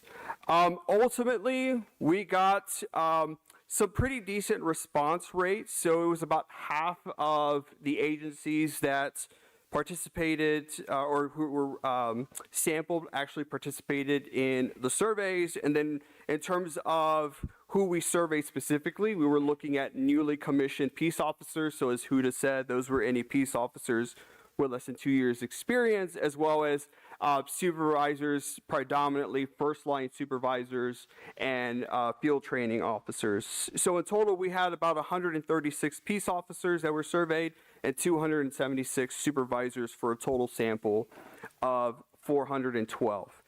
From the 262 job tasks that we were evaluating, again, we're trying to hit at both those most frequent tasks that are done on a daily basis or maybe multiple times a week, as well as those tasks which may not be performed frequently but can have very serious consequences, such as the loss of life if not performed correctly. So from the 262 job tasks that we identified in the survey, there was approximately 61% or 161 specifically of those job tasks that we deemed as core, right? And so core job tasks we define as those job tasks that at a minimum should be probably introduced in the basic peace officer course if they're not already. Of course, some of these tasks may not be adequately prepare peace officers with BPOC. You know, maybe it's something that they learn in the BPOC, but then specialize or finalize their training while on the job. But those 161 job tasks were the ones that we identified as core. And in the longer report that you have with you, pages 42 to 49 and 49 to 53 identify those core and as well as non-core job tasks. But I think ultimately one of the big questions we had was, how do our findings from this job task analysis compared to the one from 1997? And, you know, of course, you know, the state of policing has changed considerably. What we identified is that, you know, there are some issues that are more likely to be addressed today than, say, 25 or 20 years ago, 30 years ago, I should say now. Things like emphasis on mental health, emphasis on de-escalation training, emphasis on investigating certain types of crimes, such as human trafficking. Like, those were some new core items that emerged with this survey that maybe weren't identified in 1997. But what we found was that a lot of the basic or common core tasks, such as, you know, everyday activities that are essential for policing, like conducting a high-risk traffic stop, you know, things like securing a crime scene or investigating crimes of violence, those core tasks were identified both in 1997 and even today. So I think I would conclude that a lot of the main tasks of peace officers remain relevant today. It's just that there's some things that are emphasized more today that maybe weren't emphasized in 1997. Now, another thing I would highlight is one of the things that with the quantitative surveys I wasn't able to address, but I think Huda may have picked up on with the qualitative findings, is that there's certain tasks, for example, report writing, that are going to be emphasized in the BPOC. But a question about whether or not there's enough training dedicated to those tasks, right, that's a separate question. And I think that was something that may have emerged from the qualitative findings, is that maybe there is training on report writing, but is it sufficient, right? Is there peace officers that, even though they complete basic training, they still have these deficiencies in writing and grammar and analyzing, you know, crime scenes or things like that. So I think that's a separate question to address in the future, is just looking at training. Another example that Huda also highlighted is things like soft skills, like communication skills, critical thinking skills. Those were skills that were not easily identified in the quantitative survey, but those are things that she picked up on and is important to emphasize moving forward. In addition to that, perhaps the main struggle with the survey is, you know, the more questions you ask, the longer the survey is going to be and the fewer responses we're going to get. And so some of the items that we didn't ask about were things like sources of information, right? Like, how often are police officers, for example, referencing certain Texas legal codes or penal codes, right? City ordinance laws, things like that. We didn't get to those types of questions, asking about the sources of information that they routinely utilize, as well as the types of equipment they use. We did ask about some types of equipment like tasers and things like that, but some of the previous JTA surveys had a whole list of rundown of equipment that peace officers typically use that we didn't ask about just because of the sake of time, and we're afraid we would get fewer responses if we made the questionnaire too long. Other things to highlight moving forward is just, I think moving towards the future, now that we have a basic understanding of those core tasks, we can maybe get into some nuanced items, also include specialized police departments like airport and school district police, right, have surveys dedicated to them to make sure the BPOC curriculum is adequate for those individuals who go into those specific fields. And then ultimately, we look forward to continuing to work with TCOLE and looking at how these core tasks that we identified in the quantitative and qualitative surveys, how they're addressed in BPOC, what are the gaps and things like that. And that is all I have. Thank you. All right, that concludes the briefing. Do you have any questions for any of the members of the team? Well, I think my first reaction is wow. Very, very impressive work. Dr. Ray, I want to recognize you and thank you for putting together such a competent and incredible team, but also recognize that it's a multidisciplinary team, which is more complicated than most people would realize or understand in the world of higher education. So for you to do that, I commend you. And then for, the team that came together, again, kudos to you for working together and leveraging your individual, talents and expertise to put together such a comprehensive and well thought through report. So looking forward to being able to do a deep dive into this report. I also want to recognize the 50%. In the world of surveys, 50% is actually probably a pretty good participation rate, but I find it a disappointing participation rate. I think as a profession and as an agency, we have really made a strong commitment to, whether it's with working with you, whether it's the surveys you're doing, whether it's the advisory groups that we're putting together, we're really working hard to focus on participation from a very broad and diverse cross-section of either our licensees, our agencies, or public members that we serve. And I want to commend the 50% of you that participated in the survey. I'm disappointed in the 50% that didn't participate in the survey because we had an opportunity. We had an opportunity to have a voice, to provide information and data, and to be a part of. This is an incredible project, one that's way overdue.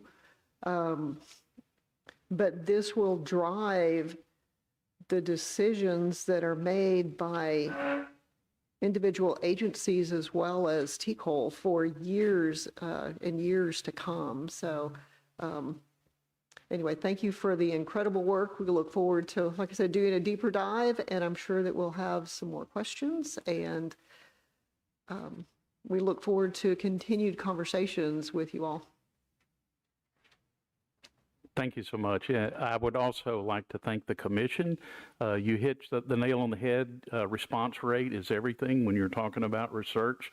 And the staff at TCOLE did a great job of helping us communicate with certain folks and agencies. I also need to thank Texas Police Chiefs Association, Sheriff's Association of Texas, and JPCA, the Constables Association, and the School Districts Association, because they also made phone calls to those entities we had surveys outstanding with to kind of get them to send those things back into us. We understand it takes a lot of work sometimes. As you indicated, this is a huge project, something that hadn't been done in 3 days, and it's probably the single most important training. We all have to go through it to get a license. So, so thanks to the commission for helping us get that response rate up. Questions or comments?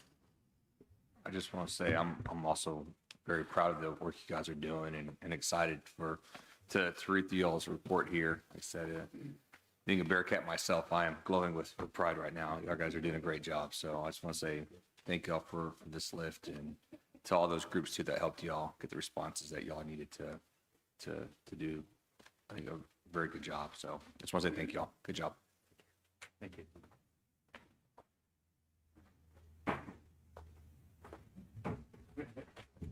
Well, thank you again, and thank you for taking the time and making the effort to travel here today and to be here with us and to provide us with this information. And as I said, look forward to the continued collaboration and continued conversations. And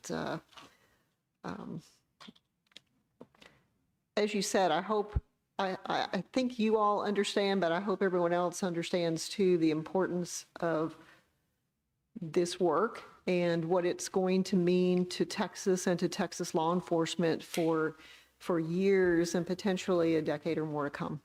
We just have to make sure that we don't wait this long to do the next one. So maybe we'll get that on the agenda for whatever the appropriate time period is. So thank you again.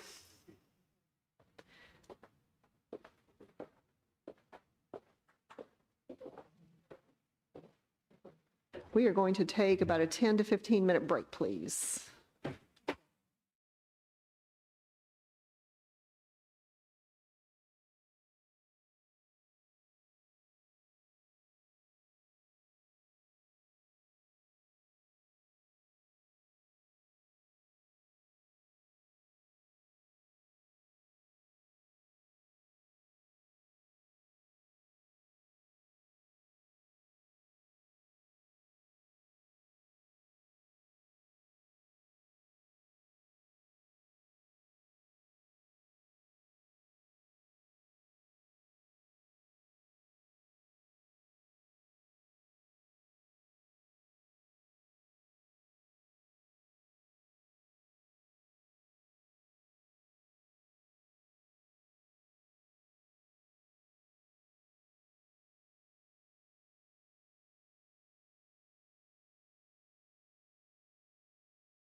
We are back in session and are going to move to agenda item number 6, which is to discuss and take action on the advisory committee recommendations.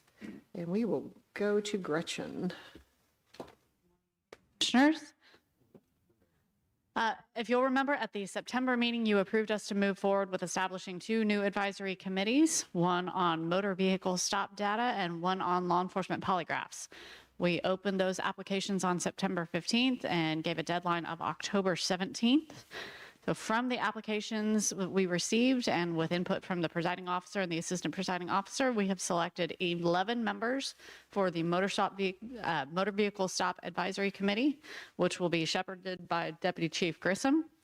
Those members are Chief Nathan Anderson of the Rockport Police Department, who will be the presiding officer, Deputy Director and Chief Data Officer Melissa Cummins of the Houston Police Department, who will be the assistant presiding officer, Sheriff Jack Curd of Archer County, Chief Deputy Salvador Rodriguez of Bexar County Constable Precinct 1, Dr. Eric Fritsch of the University of North Texas, Crime Analyst Julia Chadwell of Cedar Park Police Department, Sergeant Eli Rivera of the Harris County Sheriff's Office, Captain Adam Hooten of the Hearst Police Department, Captain James Taylor of the Texas Department of Public Safety, Chief Stephen Brush of the Canyon Police Department, and Assistant Chief Van Slusser of the UT RGB Police Department. Their first meeting will be January 6th at TCOLE headquarters in Austin. The 9 members of the Polygraph Advisory Committee, which will be shepherded by Deputy Chief Vineyard, will be Major David Dixon of the Texas Department of Public Safety, who will serve as the presiding officer, Constable Bobby Rachel of Navarro County Precinct 3, who will be the assistant presiding officer, Detective David Schreiber of the Lubbock Police Department, Sheriff Eugene Bodie Hillhouse of the Henderson County Sheriff's Office, Professor Patrick Boone of Central Texas College, Pat O'Burke, who is an unlicensed member of the committee, and he's been a longstanding member of the polygraph community, if you will, had previously worked at the Texas Department of Public Safety. Officer Ramiro Montoya of the Houston Police Department, Sergeant Joshua Fisher of the Waco Police Department, and Officer Eddie Garza of the Socorro Police Department. And their first meeting will be January 26th at TCOLE headquarters in Austin. You have in your packet the charging documents outlining the responsibilities given to these advisory committee members. I will give a reminder that these are open meetings and we welcome input from anyone and everyone who would like to be involved in the process. That is the conclusion of this item unless you have any questions. I want to thank you all for all the work. It takes quite a bit of work to seat the committees. So thank you, Gretchen, for leading us in that. Also wanted to thank the interest. I mean, we had interest from across the state for the committee. So I want to thank everyone that made application to that. If you weren't selected, please know that you still have a voice and we want to hear your voice. So you have the opportunity to stay abreast of what the committees are doing and also reach out to any of the members of the committee or the presiding officer or assistant presiding officer of those committees or any of the TCOLE staff with input or comments. So please leverage that opportunity as these advisory committees move forward with their charges. So any questions or comments? And Colin, I was remiss. I want to thank you again for your leadership and collaboration with our partners at Sam Houston. We were having a conversation at the break, and I think the importance and impact of this project is going to be, beyond what we can imagine. And,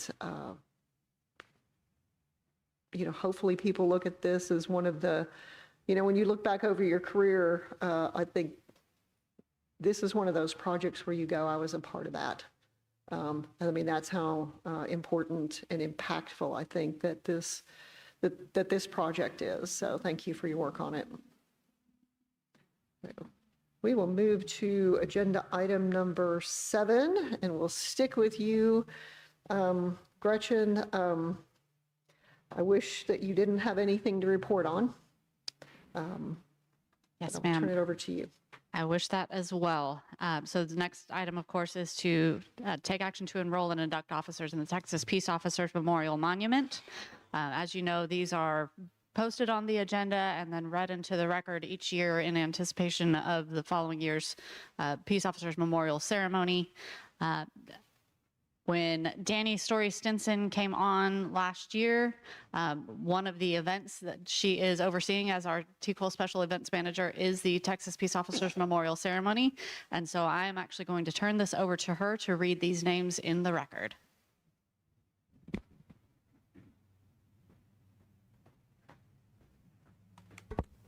Thank you, Gretchen. Thank you, Commissioners, for allowing me this opportunity to read the names into the record. Deputy Sheriff John L. Badeau, Sr., Orange County Sheriff's Office, February 11th, 2021. Correctional Officer Cody Whiteley Turner, Texas Department of Criminal Justice, Huntsville Unit, September 9th, 2021. Corporal Miguel E. Mike Sanchez, Amarillo Police Department, December 27th, 2021. Correctional Officer K. W. Zeger, Jr., Texas Department of Criminal Justice, Dalhart Unit, February 13th, 2022. Deputy Sheriff Robert A. Howard, Harris County Sheriff's Office, May 11th, 2022. Senior Police Officer Anthony Martin, Austin Police Department, September 23rd, 2022. Officer Brian Hawley, Hudson ISD Police Department, August 18th, 2023. Deputy Sheriff Brian Brad Sweetman, Harris County Sheriff's Office, March 4th, 2024. Border Patrol Agent Jesus Anaya, U.S. Department of Homeland Security, Customs and Border Protection Agent, May 23rd, 2024. Cadet Michelle Strube, Texas Department of Criminal Justice, Robertson Unit Training Center, August 19th, 2024. Sergeant Mark Butler, Navasota Police Department, January 15th, 2025. Deputy Sheriff Jesus Vargas, Brazoria County Sheriff's Office, January 15th, 2025. Deputy Sheriff Melissa Pollard, Wood County Sheriff's Office, April 9th, 2025. Deputy Sheriff Jesse Perez, Dawson County Sheriff's Office, April 22nd, 2025. Sergeant Jonathan J.D. White, Angleton Police Department, June 1st, 2025. Lieutenant Albert Stout, Jr., Robstown Police Department, August 6th, 2025. Trooper Jerry W. Adamick, Jr., Texas Department of Public Safety, September 15th, 2025. Senior Police Officer Alex Roberts, Houston Police Department, September 17th, 2025.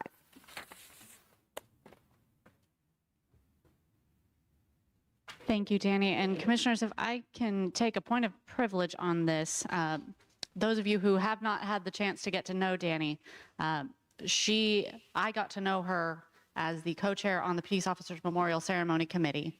She was at the time representing the concerns of police survivors as the surviving spouse of Craig Story from the Arlington Police Department. So I wanted to explain to you a little bit about her background and how important this is to her on a personal level.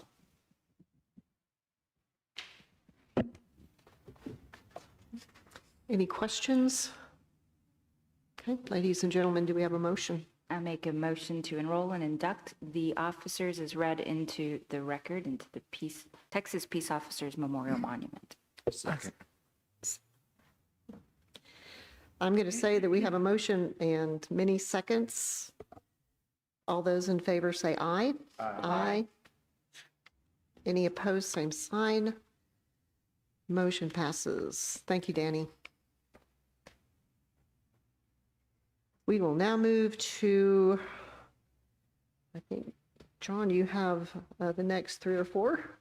agenda items, but we will be discussing and taking action on the proposed amendment to existing TCOLE Rule 211.29, the responsibilities of agency chief administrators relating to the reporting of field training officer and personnel orientation. Thank you, Madam Chair, Commissioners. As a general overview, your next three rules for your consideration today are all going to be first reading rules. If you choose to move forward with whatever form, whether you amend them or whatever the case is, if you choose to move forward with them, they will go to the Texas Register for public comment period. And at the end of that period, they will come back at a further commission meeting date for a final for finalization of those rules. Again, the next three rules for your consideration are first readings, and they are all three amendments to existing TCOLE rules.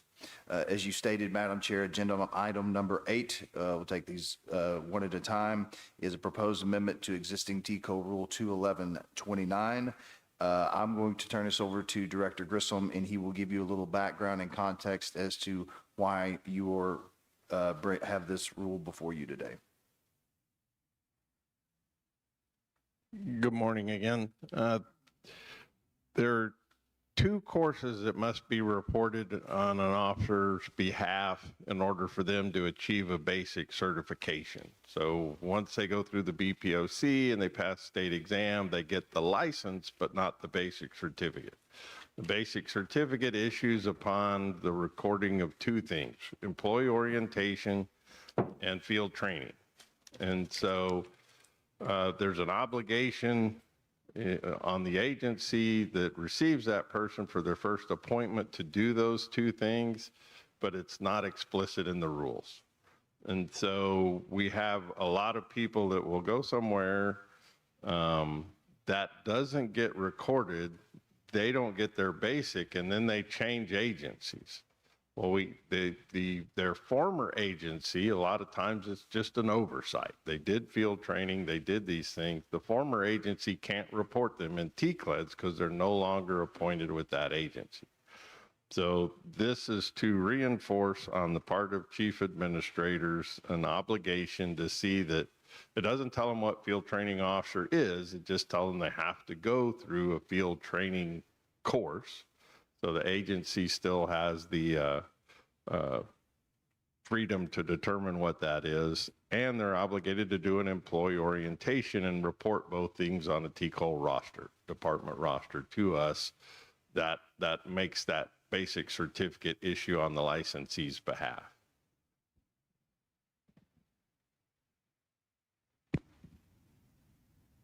We have questions, comments, discussion? I have a question.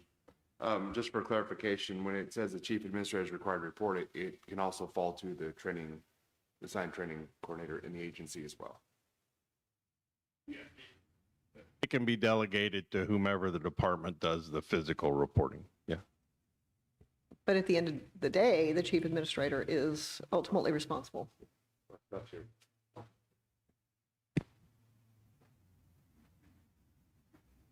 I just have one question. I don't know if it's nuanced or not, but when it says the agency must report these trainings, is there a reason why we weren't using the word shall? Just no, we used to see the word shall or may, all other stuff. Yeah, we can certainly substitute that in there. I think it's more of a clerical change than anything.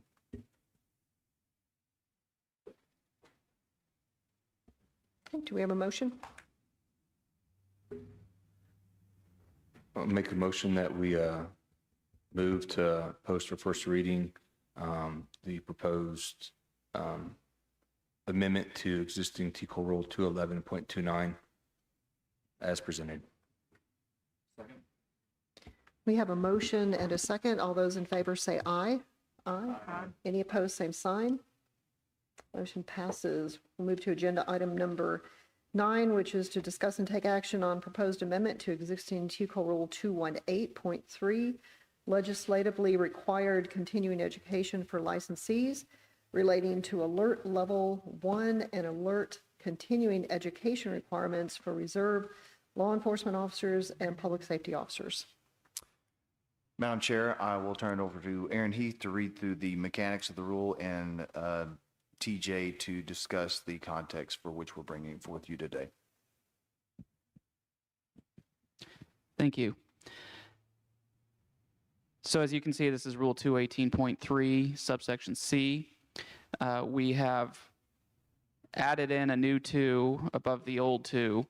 That the new 2 specifically applies to the jailers and was already in the rule.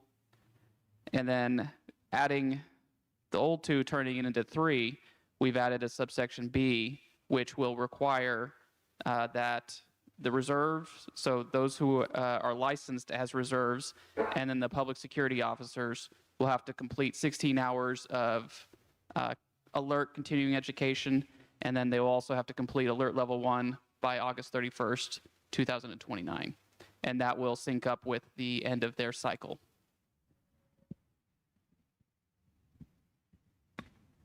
This change is consistent with what we've had on the website. This was the expectation that was posted in the training requirements section, but it wasn't in the rule. When the rule change came about requiring alert training, we believe it was the expectation that any licensee who would respond to an active shooter training or active shooter event or active attack event should have the appropriate training. And so we have had on the website that they needed to get that training. It just, the rule didn't line up. The rule, they were grouped with jailers where they only required to take cultural diversity. And so this just now makes it clear that that obligation for alert training also attaches to public security officers and those true reserve licenses. This will impact a very small number of people. I think there's 25 appointed reserve licenses right now, and there's 4 public security officers. Only one of those is appointed, and I'm trying to clarify how that is even still the case. I don't think anybody's appointing public security officers, but we just needed to align the rule with the practice.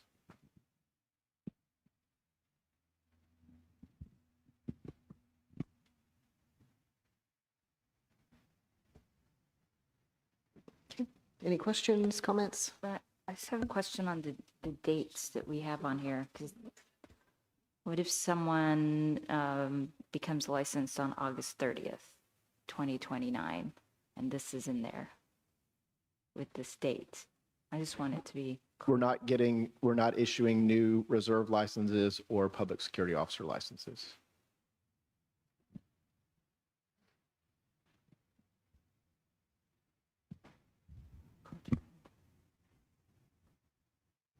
I have a question on that. So we're not issuing new reserve officer licenses, so if an agency puts in, do they want to? Pay status is a whole different thing, right? Okay. We're talking about people who got the old reserve license many, many years ago. Okay. There's 25 to 30 of those left. In total, only 25 are appointed. Those are the only people who would be impacted by this rule change. Thank you for clarifying that. Yeah. I got it now. Thank you.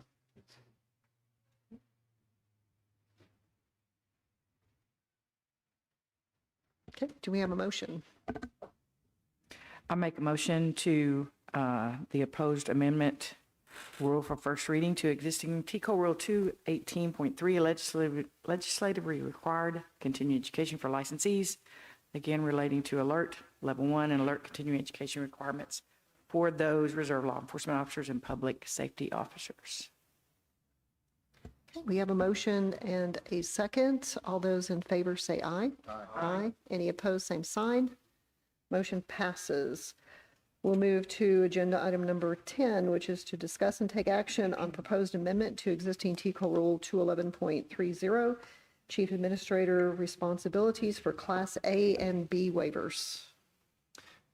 Madam Chair and Commissioners, if you recall, going back to the Amarillo meeting workshop, we had a lengthy discussion that covered both the Executive Director's process for the review, approval or denial of Class A and Class B misdemeanor waivers prior to coming to your attention. And we also had a discussion of both the number of Class A, particularly Class A waivers and B waivers that we've had since 2014 up until December, up until the present.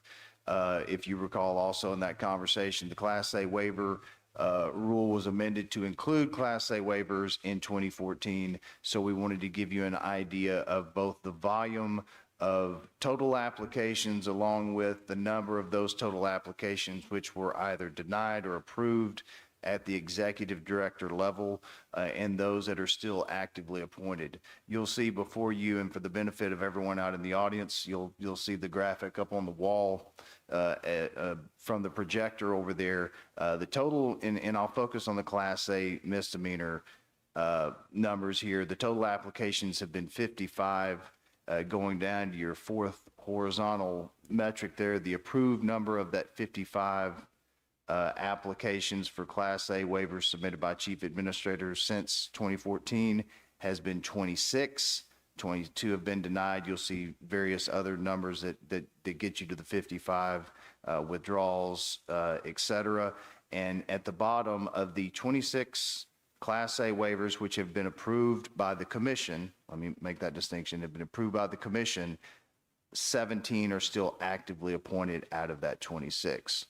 Now, in breaking these numbers down further, there's three general categories for which you can place a Class A or B waiver. Again, you'll see the numbers bear this out, that the majority of these are Class A waiver requests. There's three different categories. We'll call a Category 1,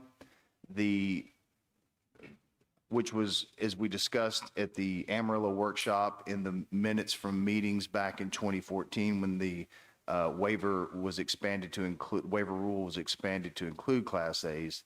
What was contemplated originally was a person who had had some sort of event which would make them criminally disqualified in the past. Then at a point in the future, 5 years after that event, they would apply for licensure with the aid of or be allowed to apply for licensure through a chief administrator and obtain a license. That's your Category 1. We've had, I think, 10 of these approved, 10 denied since 2014. So that's been a good amount of the Class A waivers that have been approved or at least considered by you as well. The second category, which has turned out to be the category from which you have had the most approvals from, have been a situation where someone has disclosed a previous criminal event. There was either a mistake in reading a criminal history or the appointment process at the agency or otherwise. It was later discovered and the person had a cancellation act against their license, and the resolution of that was through the waiver process. Now, there was some discussion of this, but again, this wasn't the main category for which was originally contemplated the rule change. But interestingly enough, the first Class A waiver that was issued by the commission in 2014 was from this category. And the last category, which I'll call Category 3, this is the rarer category from which the person, there is some reactivation. They've gone a licensee either prior to becoming licensed under the old standards, was able to get licensed with an otherwise disqualifying criminal event. They somehow down the road became inactive and they needed a waiver to reactivate. And that's kind of the general setup for your Class 3 categories. But again, those are a rarer event, much more in the first two categories we have seen and likely to see in the future. Now, I give that by way of background so we can set up the rule that we've brought before you today. Agenda item number 10, you'll see 21130 was much, it's as we discussed at the workshop in Amarillo with the changes that were suggested with regard to the ability. I think there's a subsection F, and I know Aaron will help me stay on track with that, that was suggested to be changed there as well.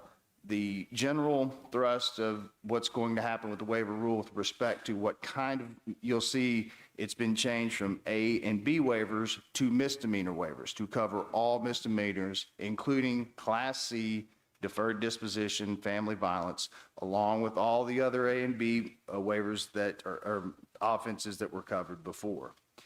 Now, what you will see is different from what was discussed in Amarillo. I'll direct your attention to subsection E. You'll see the language, the executive director may approve or deny a completed waiver request. Let me back up on this.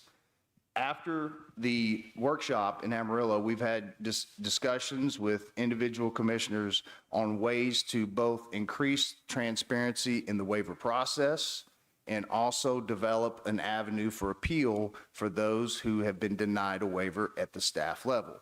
And of course, the executive director walked you through the very lengthy, very strenuous process which happens at the staff level. So and after those discussions that we talked about, in order to increase transparency and develop a path for appeal for those denials, you'll see subsection E, and it's a change to the procedure for which way Class A waivers are presented to you as a commission. And you'll see the executive director has the ability to approve or deny a completed waiver request. Obviously, that power he may deny those waiver requests right now, but does not have the authority to approve it. You'll see the difference here. If approved, the executive director will notify the commissioners at the next public meeting. This is already required by law, or excuse me, by rule. Anytime the executive director grants a waiver in any condition under rule, you're notified at the next commission meeting. Now, here's the important part, and this is the flip side, and this is the developing the avenue for appeal for persons who denied waiver requests at the agency executive staff level. If denied, the chief administrator may appeal to the commissioners for consideration at a public meeting. Hypothetical scenario, Class A waiver gets submitted to the executive director. The executive director, if he approves it, the waiver is approved and the person goes and works for the chief administrator under the existing standards. If the executive director denies the Class A waiver or B waiver, it will come to you all for an appeal in your consideration. Any comments or questions from executive staff before any questions from the commissioners?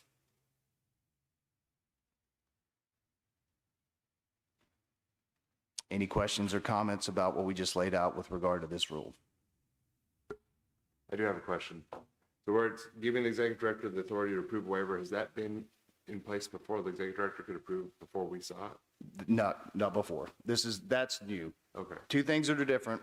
The executive director can approve. This is just the proposed rule, however. Commissioners can still be the ultimate approve and deny. This is just a mechanism to keep somewhat fewer cases coming before you, but it's a degree of comfort to which the commissioners have with granting to executive staff the ability to approve those. That can certainly something that you can say, no, the commission ultimately wants to see all of the waivers. That's certainly something you can do as well. So I guess I'll direct a question. Now you've been here for almost a full year, 2 years, 2 years now? 2 years. How many waivers have you seen that you'd be like, oh yeah, thumbs up? Every one that you guys have seen, which is what's on the board. We ran I may have that right in front of me. It's roughly about half of them.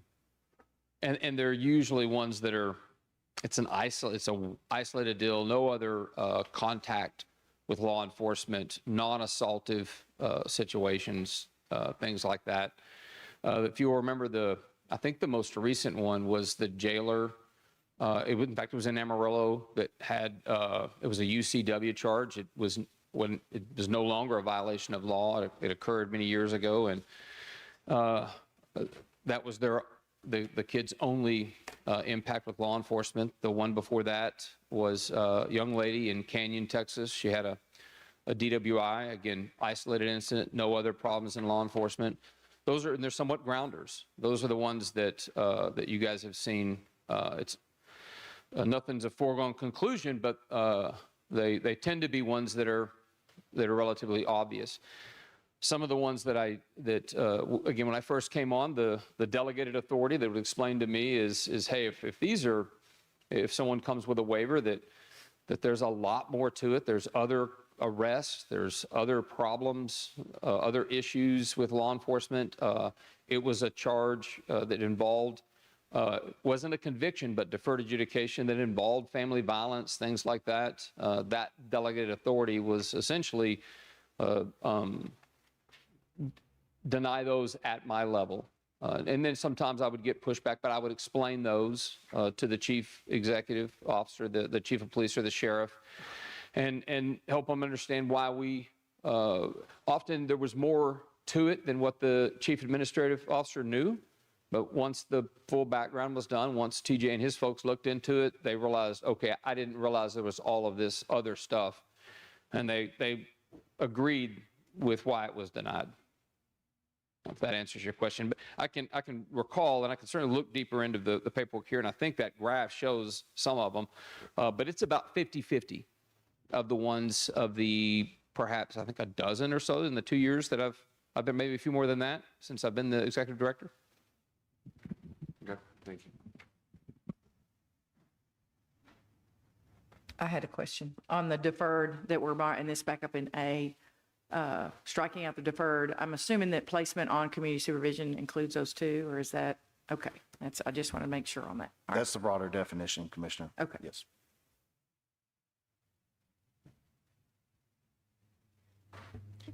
Any other comments or questions? I'm thinking on referencing section E that perhaps if approved, where it's a second sentence, if approved, the executive director will notify the commissioners next meeting. I feel like it would be best if we ratified it as a commission. So the executive director approves, it's not in effect until ratified by the commission at a posted meeting. And Commissioner Burris, if we're talking about ratification, if it's already approved at the executive level, I want to make sure that that wouldn't require the chief administrator to make another appearance in front of the commission, just ratification by the commission. Right. And then if the commission, I mean, my sense is that it's going to be fairly rote, but if something pops up that gives commissioners pause, they have the ability to ask questions there. If it becomes a really big issue, we can bring a chief. But I'm not envisioning bringing anyone, the individual either. They can absolutely come, but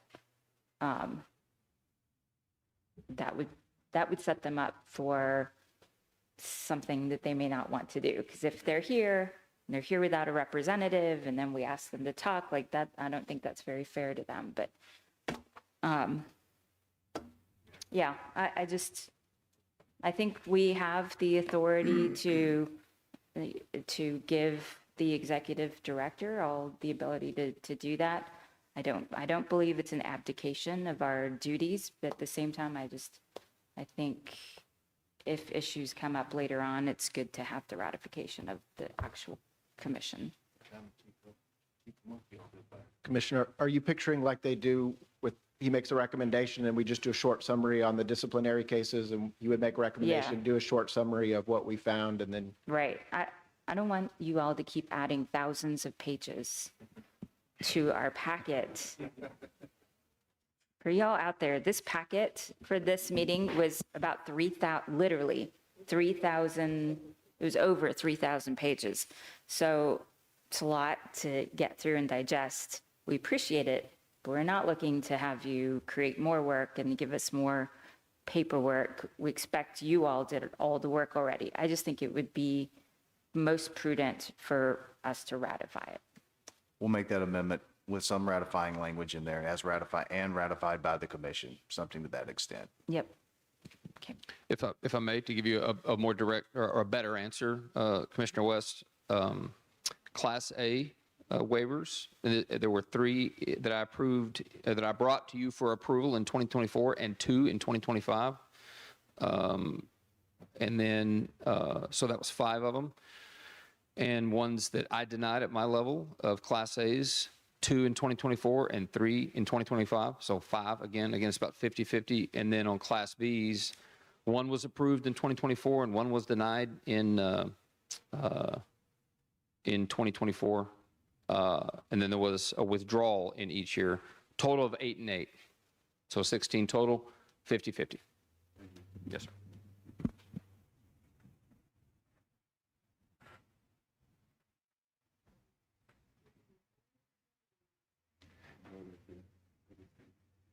And vote is stated with the amendment too, for the ratification amendment. We can, and against the first reading, we can put the language in there. We've got it.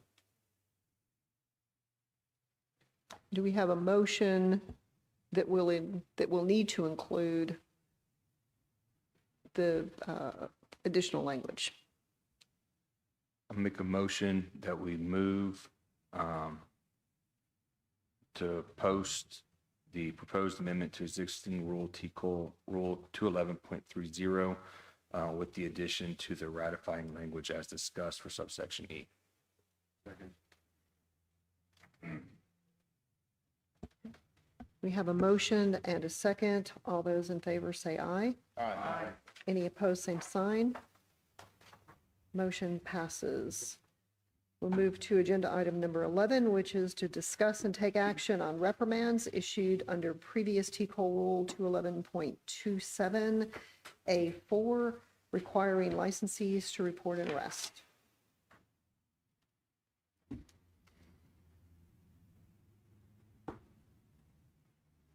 So it says John's name, but I'm going to start off and then I'm going to defer to John. When I came on the commission, I believe Justin and Connor were new with me as well. The first several meetings, we spent several pages of letters of reprimand for licensees who failed to report arrests on historical arrests. And that's due to technology, and we've talked a lot about technology today. Ratback has allowed us to see that these folks have not reported.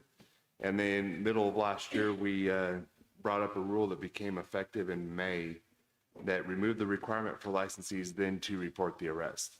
So out of that several hundred reprimands, I've spoken with General Counsel some to determine a path forward to maybe removing some of those or a majority of them because they're historical in nature.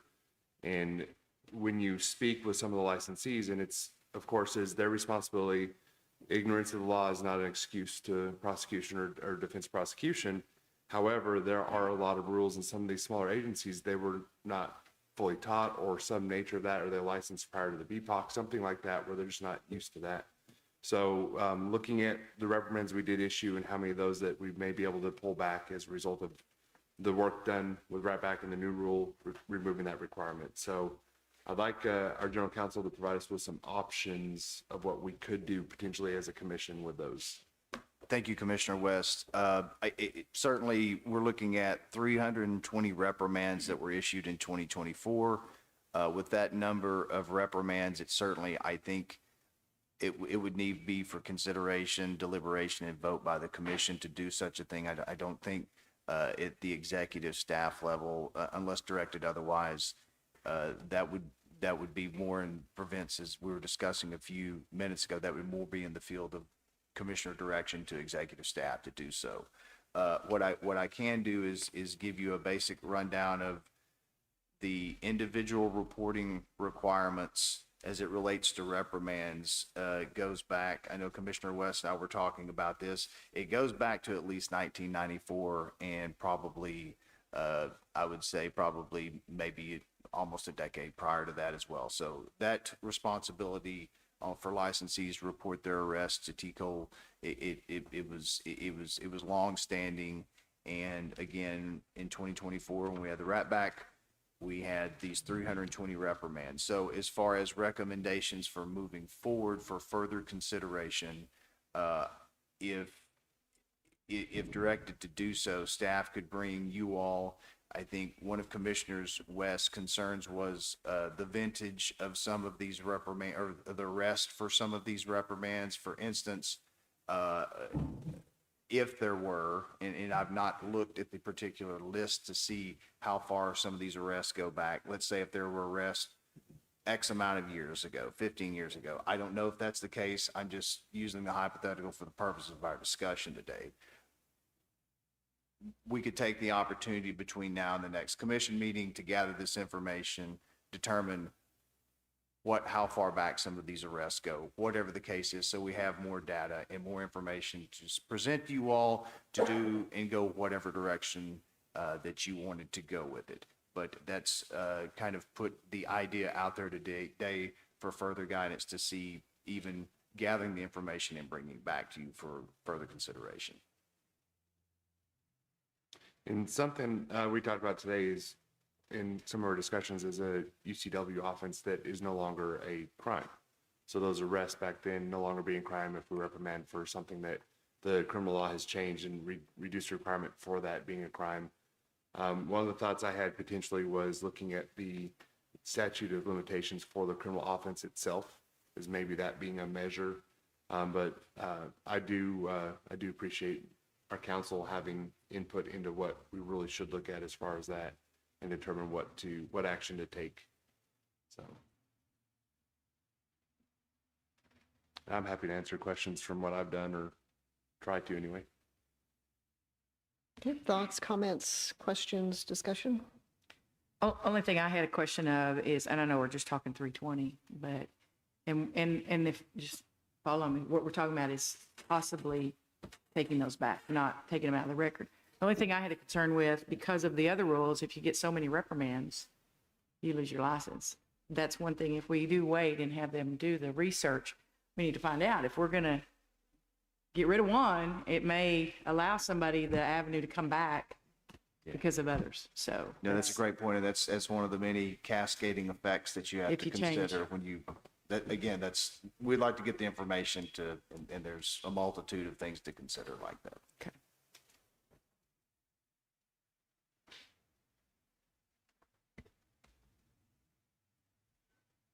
No, if we're going to consider this at all, Jana brings up an excellent point. It's just such a slippery slope at that point. Then you have the ability for certain officers to come back and ask for to have their license back. I mean, I can imagine that Commissioner West is imagining something, like a DWAP docket, like a dismiss for want of prosecution, or, these things are really old, they're hanging out there. But I think given how far back we look at these offenses related to waivers and all that, I don't think in this particular instance there is a statute of limitations. I think these are very unique cases that we have to look at on a case-by-case basis. That's why they're brought to us. And I don't know, right now with the very limited information that we have on it, but in my case, 11 years of historical knowledge on this, I just feel like the weight of doing this is not in favor of going forward with it from my perspective. Of course, we can talk more about it with more information at the next meeting, but that's the perspective that I'm looking at. Jana's very keen observation there, in addition to these waivers that we do get. And we are looking at offenses, and they make a difference. And you all have laid out for us. We're accepting sometimes 50-50. There's certain other instances where they're all getting denied waiver requests, that is. So that's just my initial thoughts on that. Well, I appreciate your input, and I want to, maybe I wasn't clear or not. The way the reprimands I'm talking about are the ones that are a result of having wrapped back. So we issued those blanket reprimands strictly because now we understood there was an arrest that wasn't reported. If that makes any difference. Okay. And I can give some general context that might help you sharpen what information you want us to bring back to better frame it. So I think generally when we increased our subscriptions and wrap back, and one of the things we started tracking was compliance rates, and we saw that one of the lowest reporting groups was the licensees themselves. The enforcement effort was intended to help make them aware and get them into compliance with the rule, and we didn't pursue suspensions. We pursued reprimands because that's a less intrusive way of accomplishing that means. But I think what we did is starting January 1 of 2024, we tracked the arrests we got through RATBAC. And after 90 days had passed, if they hadn't reported it, then we did. So it's possible that we got notified of an old arrest through RATBAC, but generally they're going to be arrests that occurred in 2024. I think the first ones we issued were around April 1st. We did those up through October. In the August meeting, a commissioner asked us to revisit the rule, and we brought that rule change in October. The commissioners approved it unanimously, and I immediately stopped the enforcement because I anticipated the rule would change. Like, I wasn't going to keep enforcing a rule that clearly you intended to change. So the enforcement stopped in October. So the window we're talking about is basically from April to October. I think most of those are going to be arrests that occurred right around that time, but I can go back and look at all 320 cases to see if there's outliers, if there's some that were, substantially removed from that period, or if they were all there. But that was the way it was applied at the time, I believe. Thank you, TJ.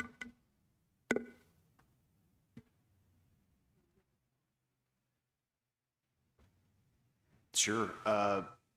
Madam Chair, I think you can we can bring back as a staff some of that information that TJ just described. And I think we can also bring back some information so you have it for situations which Jana was describing earlier. If you had a licensee who had a couple reprimands and then initiated a suspension, I don't know how many of those are. That there may be 100. I don't think it's 100, and there may be 2, somewhere in betwixt the 2. I don't know, but I think those type of things we can bring back to you. That information, that's one option. Or if there's some other type of review that we could consider that you want to direct us to do, that's certainly open to y'all's discretion. But I think kind of the only option now, based on kind of where the conversation is, it's at a very high level without much more solid concrete information to base what a path forward would look like, whether that's no action, removing them all, or whatever in between. No, it can be just a direction to staff to bring back the information.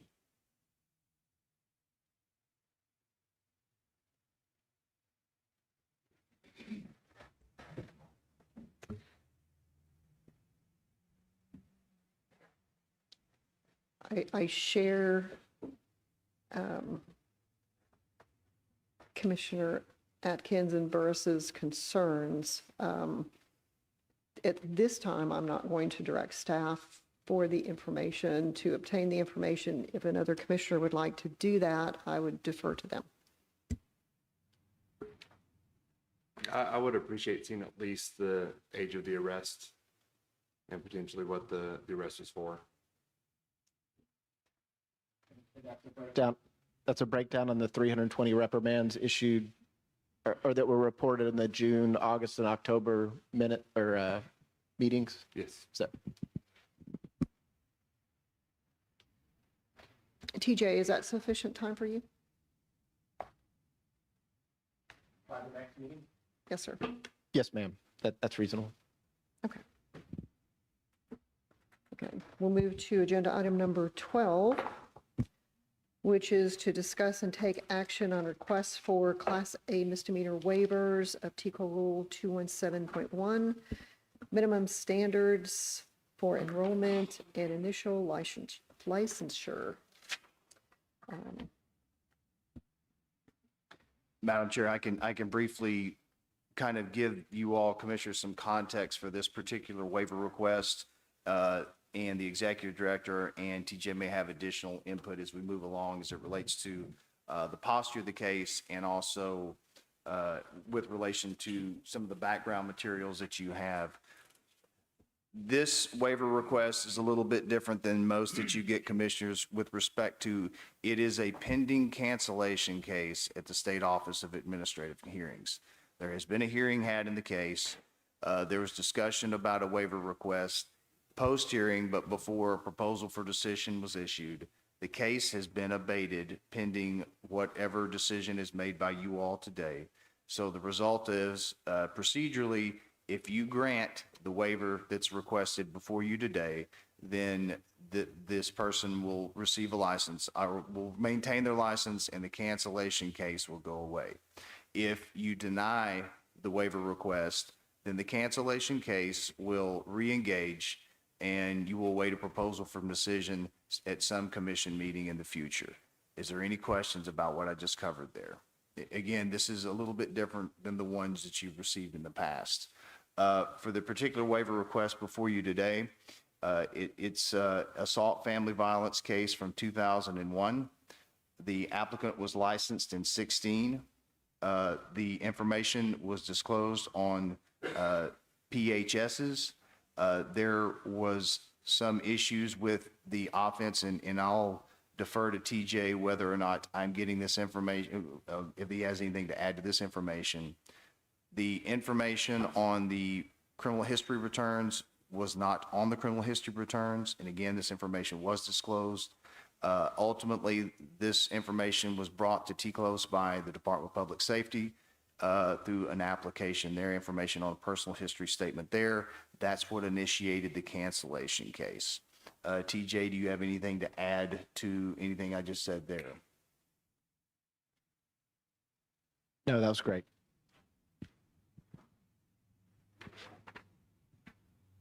So for your consideration, Commissioners, the waiver request for Mr. Santiano. I'm just going to see if the executive director has any comments.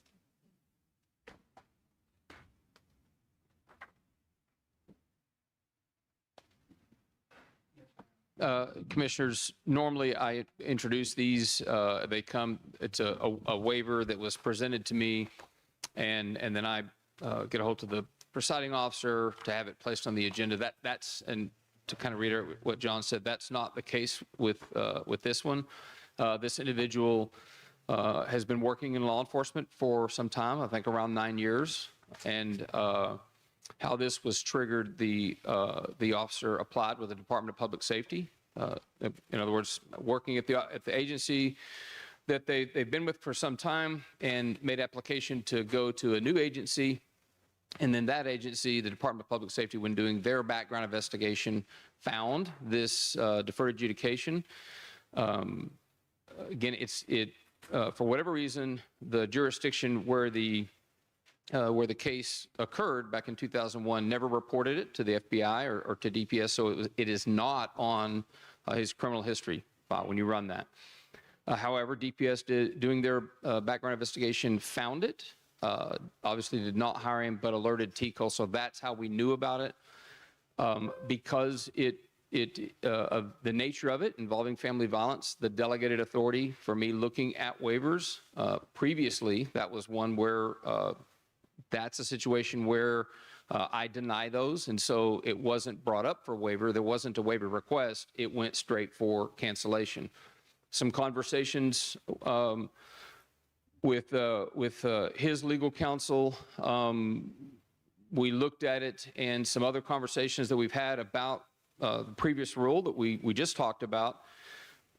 There's maybe an appetite to consider cases, even if they have, even if they did involve family violence.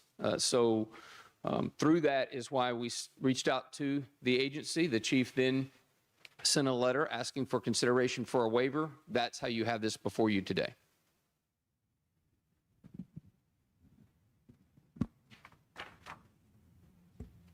Do we have anyone here to speak on this?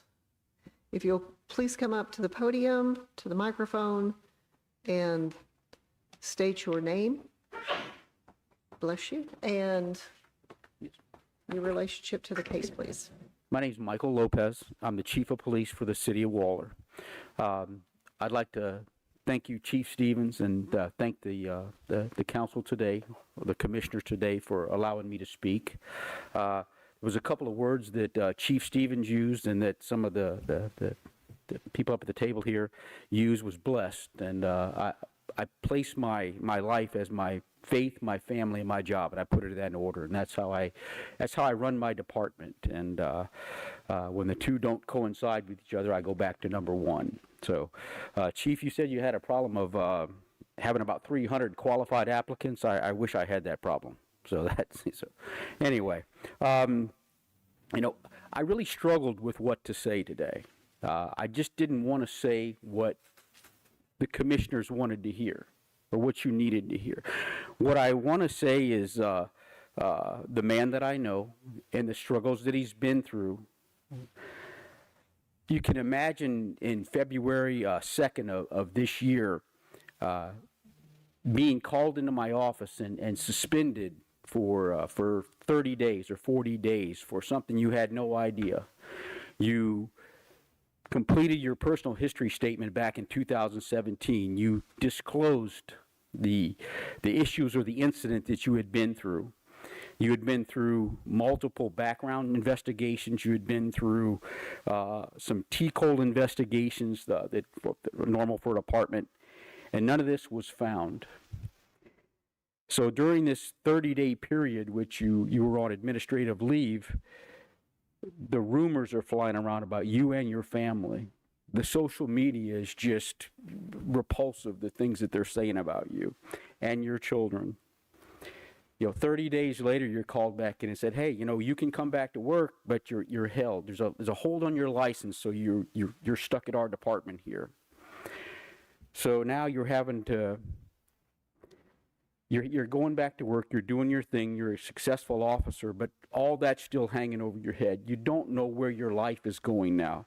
A hearing comes up about 6 months later, and there's no decision made. So during this period, you don't know where your life's going. You know, you don't know where your family's life going. You've made a commitment to be a law enforcement officer, and you've been a successful one. But yet now that's all could be yanked away from you. You know, and then you're told 11 months later that you have to go before the TCOLE commission, and we have to go through this again. And I'm thankful. I am blessed. When I say blessed, that's where I'm coming from. I think we're blessed today to finally put this behind us or go forward. You know, prior to Thomas Santillana's law enforcement career, he had a successful first career with a power company in Houston. A successful marriage, multiple children who are productive members of society. Now, he started the Waller Police Department in 2017 as a reserve patrol officer. Worked his way up through the ranks through sergeant, then ultimately a lieutenant's position became available, and he was more than highly qualified for that. And you know, he's a valued member not only of our police department but of the community. For the county, we're a dual county city. We are partially Harris and partially Waller. He is the go-to guy for information. When he's a wealth of knowledge, I guess would be the best way to say that. He knows probably every policy as well as anybody in this room. He's a productive member of society. You know, I read the report, and it wasn't an easy read. You know, there's some things in there that I'm sure that if he could go back and change, he would. But he's made up from that. He's, again, a productive member of the Waller Police Department, a productive member of society. And removing his license will not only hurt the police department, but it will also hurt a community and a state. Thank you.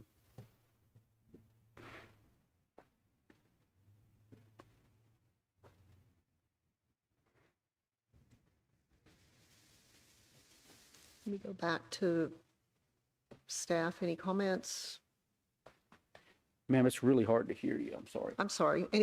Going back to staff or council, any additional comments? Okay.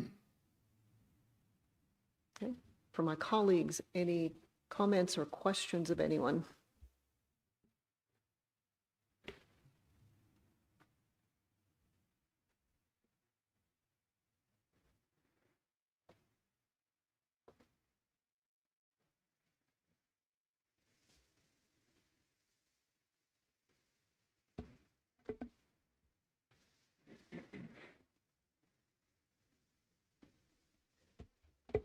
I don't have, I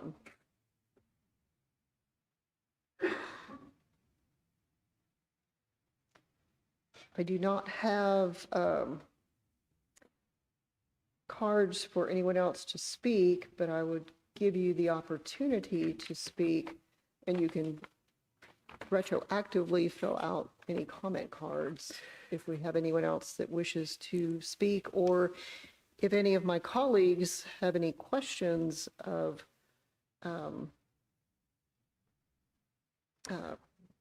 counsel or the officer, you are welcome to ask.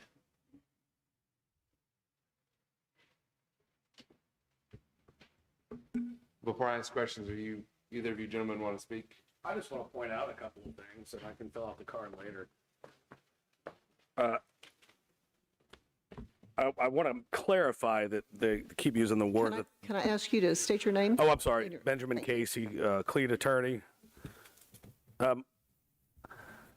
Clarify, because the word was used that these were discovered, or this incident was discovered and discovered and discovered. Well, it was discovered because he disclosed it from the very beginning. He never tried to hide this. He was never accused of withholding information or submitting a false personal history statement. Not to mention that we're talking about an incident that was, math off the top of my head, 25 years ago, somehow, or almost 25 years ago. But I think the most important thing is there's a lot of these cancellation requests, I know because I've represented clients where they outright didn't disclose things. They were hiding things, hoping that somebody wouldn't find it. That is not the case here. I just want to make sure that that's clear to everyone.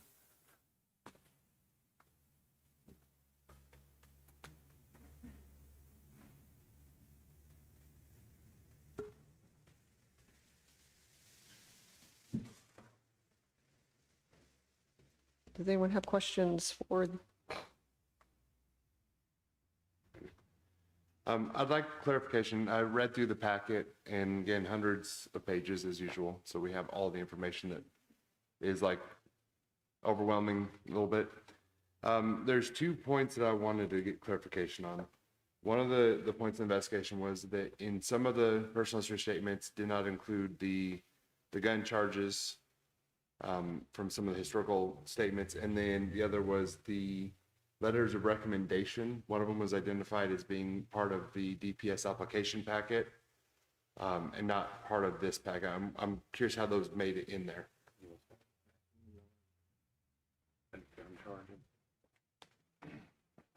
I'm Thomas Santayana. What are you talking about, the gun charges? So it stated that one of your application packets did not list out that you were charged with a firearm charge when you were juvenile.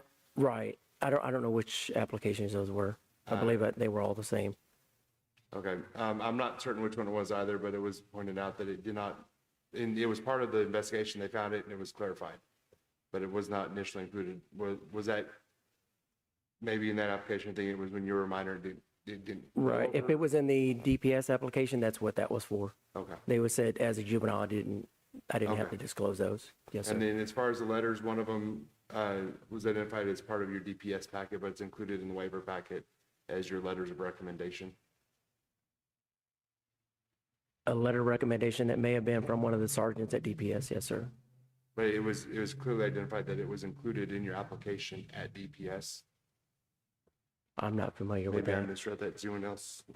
I'll try to clarify that, because that was a question that I had that I know staff pointed out some questions on the letters that were submitted as part of your recommendation for considerations, your support letters that were submitted to your packet. I know, I think staff pointed out some key points that have caused, I know myself to question, and it sounds like Commissioner Wester as well, potentially, maybe some others, where there's some repeating themes and statements in these letters where the terms recommendations are being used. Are the letters that you submitted with this waiver request, those support letters, what was the intent of those letters? Are those letters from other things that were used for recommendation for promotions or other considerations, or are they geared strictly for, or are these letters that were submitted to us, were they intended to be used for consideration of the waiver, or were those letters intended for another use that you're showing showing that you had these support or other variations of your? Okay, those are for recommendations in keeping the license overall. So when I requested the letters of recommendation, they were for, during the cancellation process that we used for the SOA hearing. So those letters were for SOA hearing, and you just included them in here for the waiver. So they weren't Correct. initially intended for the waiver consideration. They were intended for something else. Correct. I believe that's what the attorney may have included those. Okay. Thank you. Yes, sir.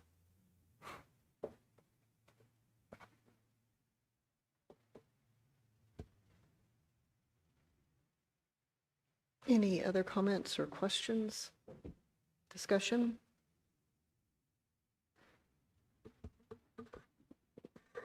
I know for me, this is not an easy one for me to decide on. I see a time in your life where you had some difficult challenges, and I also see another side of your life where you've made great strides in improvement. This one's not clear cut for me, if I'm gonna be completely honest with you. I see the stellar work that you've done in your role as a police officer by the very letters that are in there. But that's also where I'm kind of having to weigh in is, you know, the totality of all the information, knowing that there are chunks missing out of certain disclosures on your personal history statement that were there in some parts. When I first registered, I was disclosing it. It's there. You know, there are other mistakes were made. But then I see on other ones where you're submitting for new applications of employment where those same things are missing from your personal history statement. And so I think that's where I'm trying to understand is where's that discrepancy coming from? What caused that? I'm trying to find myself, is there an intent of why it wasn't disclosed? Is there a reason why it wasn't disclosed and why it was in some but not all? So on all of my applications from the very beginning when I went to the academy, the arrests, all of them have been disclosed. The arrest, the family violence has all been there. The only thing is whenever I went to DPS, which would have been in December of last year when I applied with DPS, whenever I brought it up to the recruiter, she said that the only thing I didn't have to include, because those are juvenile cases and there's no records of them, I didn't have to include that. So that's the only reason, it's not in that application. And that was verbally told to you by the DPS recruiter Yes, sir. to not include that. Yes, sir. All the other applications I have, it's been disclosed from the academy, and then it was disclosed when I applied with Waller as a reserve, whenever I reapplied, whenever I was brought on as full-time with Waller, when I applied with Hempstead PD, and then when I came back to Waller, it's in every application, even when I went to DPS, applied with DPS, the family violence is all there. Okay. There was another form too that I think caused some questions too. It looked like, and I'm sorry, like, this is a huge thing. I wish I had everything bookmarked. This is a big thing. I'm trying to find the pages on it so we can all follow along. There was another form where it was documented that it was a pre-filled one. It looked like it was later come back and manually in blue ink checked that you had no convictions. And so I'm wondering what caused that, because you can tell when the digital submission was all in black check marks, and then later on All of my applications have never, on that third box, it's never been checked on any of my applications. So that's why I'm having questions. Why is there one now showing a checkbox in blue ink? Where did that come from? Or do you have any knowledge? Do you know of what that? Let me page try to it's on? find it. Yeah. Yeah, I don't know. What my other colleagues have. Or TJ, if you're able to help reference that. I'll try to. I think that's on the DPS form, and that may have been done by recruiting before they submitted it. I want to be clear that I agree with Mr. Case that I believe that he has disclosed it in all the forms appropriately. Even in the DPS process, if they told him not to put it on there, he was very open in the polygraph process. Like, I did not ever get the impression that he was trying to conceal information on any of this. I think most of what I outlined and what I was digging on is the agency's failure to pull those strings. So as I've talked about in the past, the expectations of PHS is that you at least let them know it occurred. You may have minimized it or not described it exactly, but it's the chief administrator's obligation to go back, review that, get the information, look at that, and then make an informed decision based on the totality of the information, not just limited on what's in the personal history statement. I really appreciate you clarifying that, because like I said, it was causing me to seem like, was there some attempt of deception so I really appreciate you clarifying. So in your opinion, during your investigation, you and your staff, y'all don't believe y'all found any act of intentional deception or trying to mislead any investigator at any of his processes? Right. I believe that there could have been a little more detail in some of it, but I definitely never got the impression that he left things out of a personal history statement. Thank you.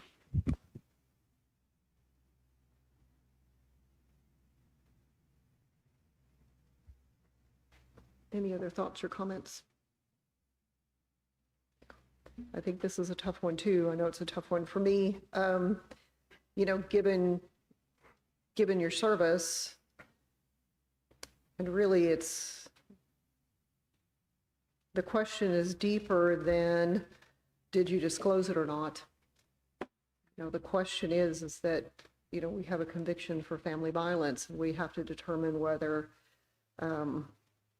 that is acceptable to support licensure for that. So that's, I think, our struggle here today. So yes. I'd just like to make an observation for the commission. So I would say overall, you know, we as a commission hope that chief administrators out there we want as a commission to hire officers who have a history of integrity, have a history of good judgment.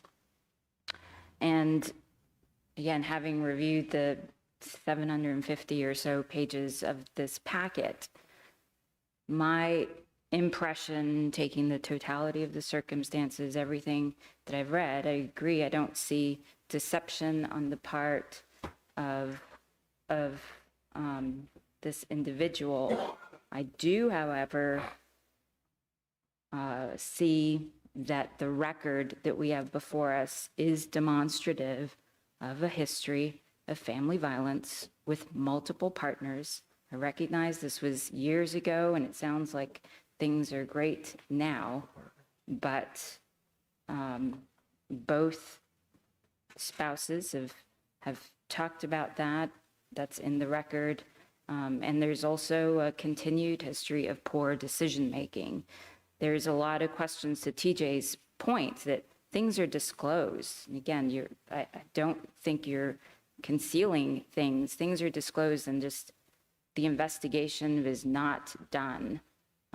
The steps were not taken after receiving the information. And those continued poor decisions include things like, you know, filing for Chapter 7 bankruptcy, having bills turned over to collection agencies, having vehicles repossessed, failing to file taxes. There's some talk, and I didn't see much in there related to some thefts. Those are all things, however, you disclose them, but they give me great pause and questions of character. Had anyone looked further into these things? And I don't know the timing of all these because we don't have that information there.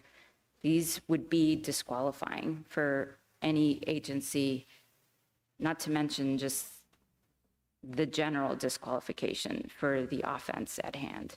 So from my perspective, there's a whole litany of reasons for the way I'm looking at the record as a whole.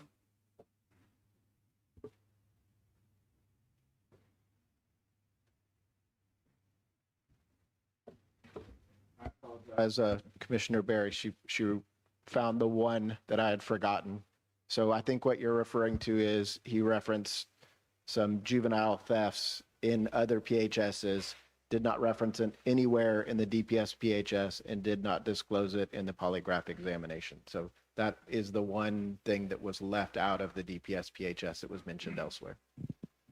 Yeah, and that was addressed today. He was instructed to leave those out by the recruiter. Did you find that to be true as well? That could be. I don't know why that wouldn't have come up in the polygraph, though. Okay.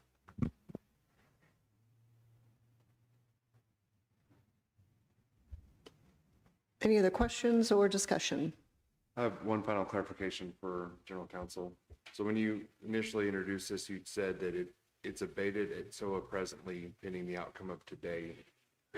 If the outcome of today is a no from the commission, it goes back to SOA. for final review from SOA and then back to us in the future? That's correct, Commissioner West. It would come back to you all in the form of a proposal for decision. The issue in that case, going back to the cause of action, would be cancellation based upon a disqualifying criminal offense at the time of licensure. Thank you.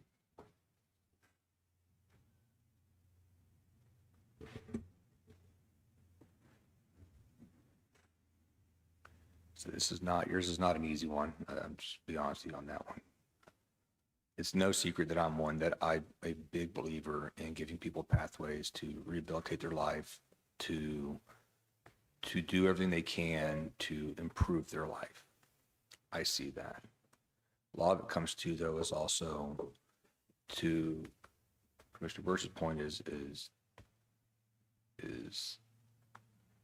how do you handle, or how have you handled calls, or how would you handle your subordinates as a lieutenant if they find themselves in similar situations where they have a disagreement with their spouse and they end up committing domestic violence?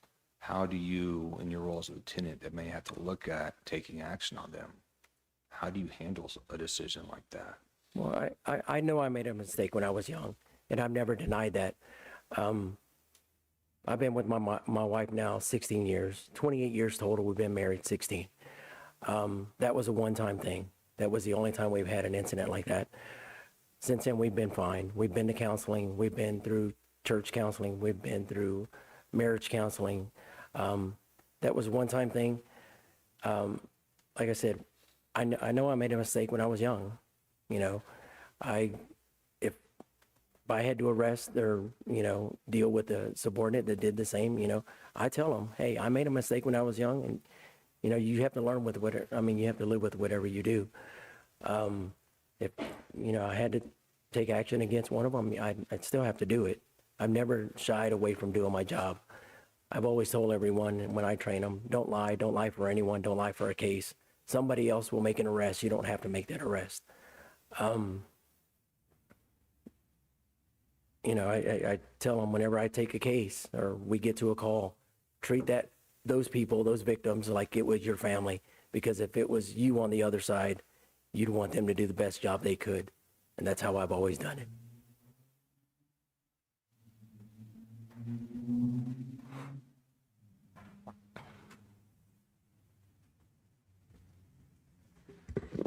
When I read through a lot of your support letters, and that's why your support letters kind of meant a lot. I saw quite a few. One from y'all's local judge, municipal judge. Your clerk as well. Are they fully aware when they wrote those letters of the situation you're facing? Yes, sir. And still gave those recommendations? Yes, sir. For consideration.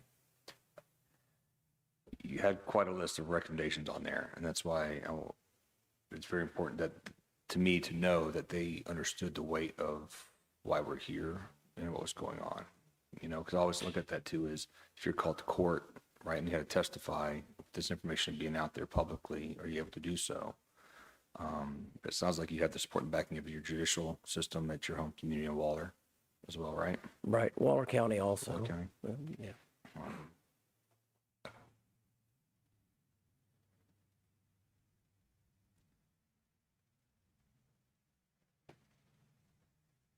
Why do you want to still remain a police officer? It's a passion. Like the chief said, I worked for an energy company for 21 years. I made a hell of a lot more money than what we make now. But that wasn't my dream. That wasn't my passion. So as soon as my kids were old enough to where I could go to the academy and work full time, that's what I did. I graduated the academy, head of my class. I was the captain of the class. And that's what I've always wanted to do.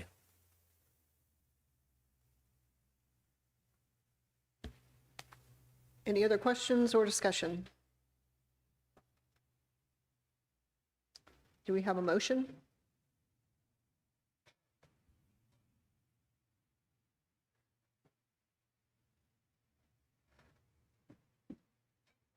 Final call for a motion.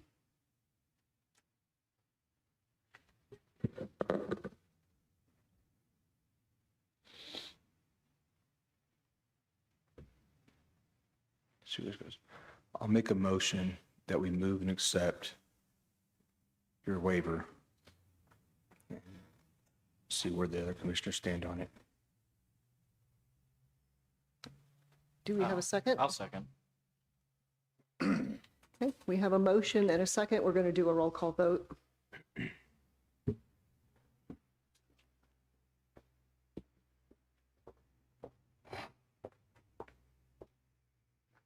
Commissioner Kim Lamo, No. Commissioner Justin West, No. Commissioner Patricia Burris, Nay. Commissioner Jana Atkins, Nay. Commissioner Michael Griffiths, Commissioner Justin Berry, Yes. Commissioner Connor Harvey, Commissioner Sergio Sines. Yes. We have a tie.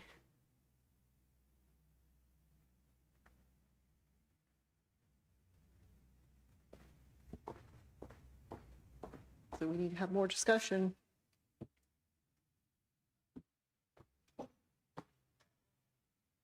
Is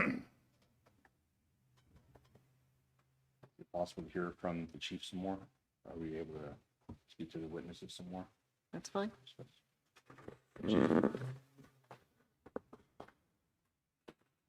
Yes, sir. Excuse me. I want to talk to you a little bit more because this is your waiver. This Sir? is your name, your reputation. Can you hear me or do I need to speak? Yes, I can. Okay. All right. I want to speak to you some more because this is your waiver. Yes, sir, it is. Your name, your Michael Lopez. reputation, Yes, sir. and your agency that's tying yourself to. Yes, sir. And so I want to hear from you about why. Why will you want to have Thomas still a member of your agency? Well, my belief is that he's atoned for his mistake. Nobody's denied that an incident occurred. He disclosed that. He's a productive member of the community. He's a productive member of the Waller Police Department, and he has a personality where people come to him for advice. And you had mentioned that how would he handle a situation with an officer that had maybe committed the act of family violence in his own home? Well, I could have answered that with, first off, that officer's going to go to jail. I know him, the officer's going to go to jail, but he's not going to go to jail in a malicious way. He's going to go to jail with some compassion, with some knowledge, with some information on how to prevent this from happening again, an education, so to speak.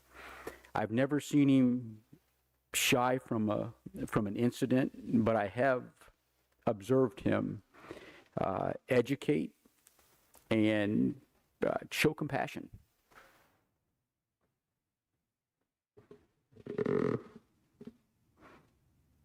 How did the other members of your agency feel?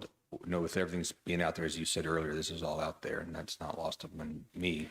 How does the rest of your agency feel? I can't speak for the members of the department. I can only speak for my own beliefs and what I see. We don't have this conversation, and I haven't had this conversation. Everything that, while a lot of this stuff came out from the social media and stuff like that, we've tried to keep this as internal as possible because it's his livelihood that's on the line. So how the other members of the department feel, I really can't comment on that, sir. I have a question for you, Chief. Yes, ma'am. How do you justify the request for a waiver to the victims of family violence, the majority of whom are women? That's a great question. And I can see where a victim of family violence may have an issue with this. I can also see it as a great opportunity for education for somebody who's experienced this, for somebody's family who's experienced this. So I can't change the way that they may feel, but we can use this as an educational opportunity. Okay, you're saying educational opportunity. Let me ask you this. So if I had lieutenant respond to my house and I knew this was coming up, and I would have issues that you're a cop and you're convicted of family violence. Why are you here? How would a victim take that? Can you explain it? I mean, if they know, as far as a victim and him responding, I'm just telling you from a female standpoint, or even as a male, if I was a victim of family violence, and a cop showed up to me and I knew he was convicted, I would have issues with that. Yes, ma'am, and I can see where you may have an issue with that, or you do have an issue with that. There's forgiveness involved at some point. That doesn't change the fact that it happened. It happened, and we can't change it. We can change where we go in the future with that. I can't explain how a female or a victim of family violence may feel about an officer showing up that has been convicted about it. I may feel the same way, but yet we're wasting an opportunity to educate. We're wasting an opportunity to investigate something like that by somebody who's actually been through it. Educate about what? Educate about family violence. I mean, he is... that he did it and he's sorry? Well, not that just that he did it and he's sorry, but that he's been in that same situation. Okay. I guess I'm looking at different, and I'm talking to the commissioners here. It's a Class A, family violence, deferred adjudication. It's an automatic disqualifier. And the only reason that we're here is because agencies didn't do their job. He disclosed that on his application. And he's saying, I got guilty. And we're going to go, okay, well, you can be a cop because the agency screwed up. I guess that's where I'm looking at. No, I'm glad you brought that up, because this is a recurring theme I've seen on some of these that give me great frustration. Because you're right, it should have been caught at the beginning by multiple agencies, multiple times. There was multiple steps, and it wasn't. And I find myself in deep confliction a lot of times when we have these officers that get in when they've been truthful and they disclose this, and yet the agencies let them in because of failures on their part, and they go on and they serve, in this case, an honorable career. His actions beforehand were definitely not honorable at all, and to your point, you raise a lot of questions, which is why this is so challenging. But looking at what he has done since then is where I'm torn. He has clearly earned the respect of a lot of members in his community. He's earned a lot of respect of other officers, the judge in this community, knowing all of this, and they're still putting their name behind him on this one. And this is where I am deeply torn on this. You talk a lot about how do victims of family violence look at this. Yeah. I'm going to have to go ahead. No. I can't speak for all of the victims of family violence. I've known some personally. I intimately am aware of these things as well. And it's a question I don't know how to answer that one. I don't know how you answered that one. But I look at what's his service been like since the failures of others allowed him in. And at what point do our failures, I mean, us alone, we issued him a master police officer license months after we suspended his license on hold. Our own agency did that.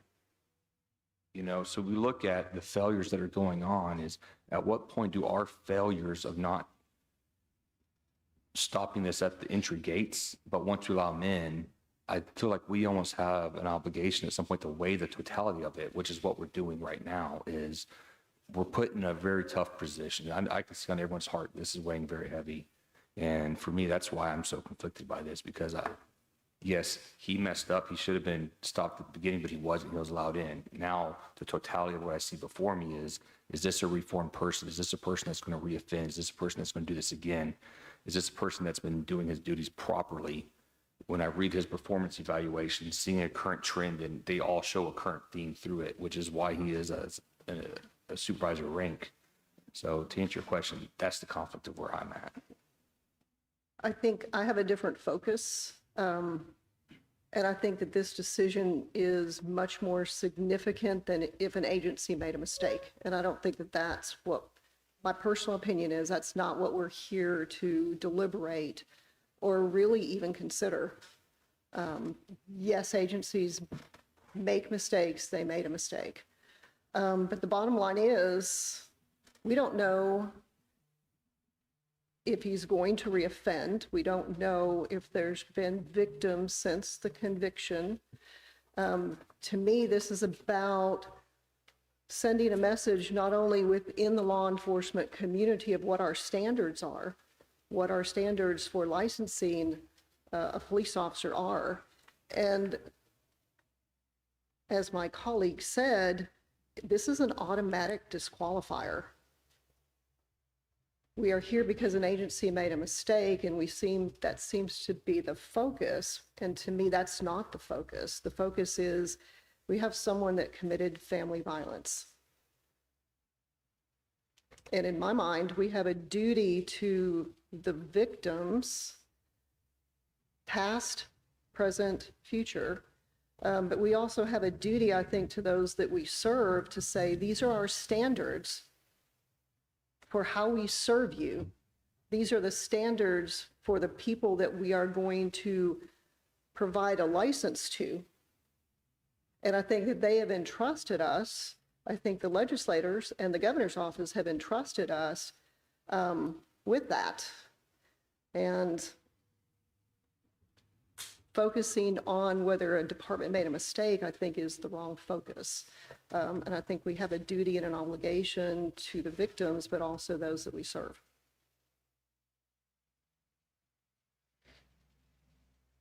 Just an add-on, I completely agree with Commissioner Atkins and Lamo, and feel just as strongly about the same things that you all said. An added wrinkle, I think, for the other commissioners to consider is, as a criminal defense attorney, if I have Officer Santayana on the stand, I mean, I love the background that I just got on him for my case. As a prosecutor,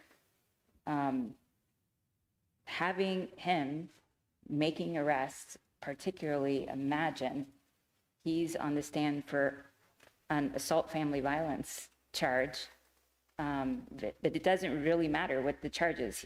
Having him and his background on the stand as a prosecutor puts every case he touches into jeopardy. And there's a reason there's a Brady list and things like that out there. And it's because it taints every case that you touch. Your standards need to be upheld. I'm not struggling with this case at all for the reasons that my other commissioners stated and what I said earlier. I would love to go to the Air Force and try my hand at flight school there, but I can't. I'm too old, right? There are standards. They're there for a reason. There's no waivers for those things. This is something where I don't think this is one where there should be a consideration of a waiver, but we allow that process. And so we're here to Commissioner Lamote's point. And to speak to your point is, this impacts not only the victims of family violence, but really any victim, as you stated, on any case that moves forward. We're sending a message. We're sending a message to licensees on what's acceptable and what's not. We're sending a message to those that we serve. We're sending a message to the victims. We're sending a message to the legislature. We're sending a message to the governor's office. The other thing that we have to be mindful of is that opening the door opens the door to everyone. So really, what are our standards? And I'm going to say it for the last time, this is an automatic disqualifier.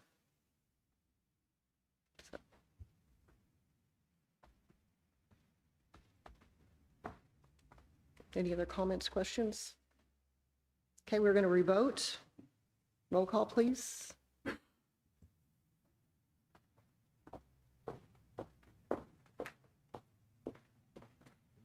Commissioner Kim Lamone, Nay. Commissioner Justin West, No.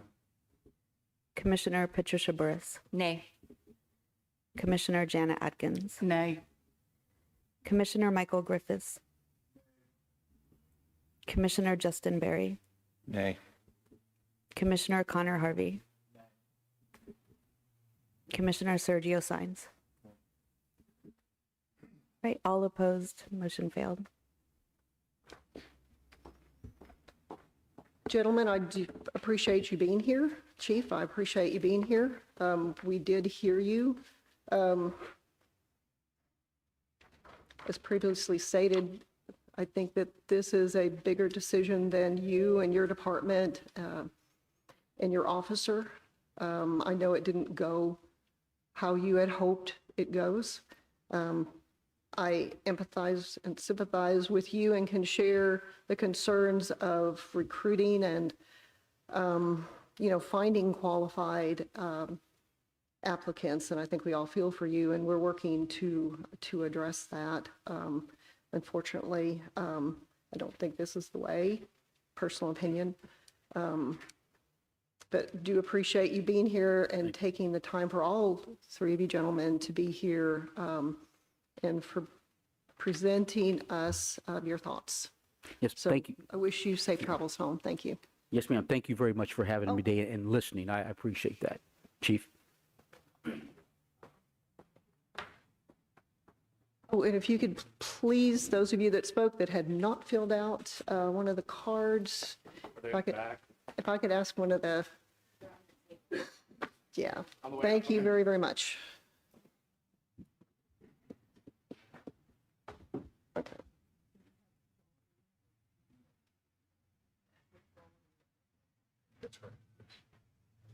We're going to go to agenda item number 13, which is to receive public comment on any topic. If anyone has a comment, you're welcome to come up and speak. Please understand we're not able to take any action. I don't see anyone moving. Agenda item number 14 is executive session. We will not be going into executive session today, which makes agenda item number 14 a moot point. Before we go to agenda item number 16, I again want to thank staff for all your hard work. I want to thank everyone from the public that joined us here today, both either in person or online. And I think I can speak for my fellow commissioners in that we wish you safe travels home and also wish you a very safe and Merry Christmas. Best wishes for the new year to both you and your families. So do we have a motion? Make a motion that we adjourn the meeting. Do we have a second? Scared me there for a minute. We have a, we can just hang out, we can hang out in beautiful Nacogdoches for the afternoon. It is a beautiful afternoon. So we have a motion and a second. All those in favor say aye. Aye. Any opposed, same sign. We are adjourned. Got into that one.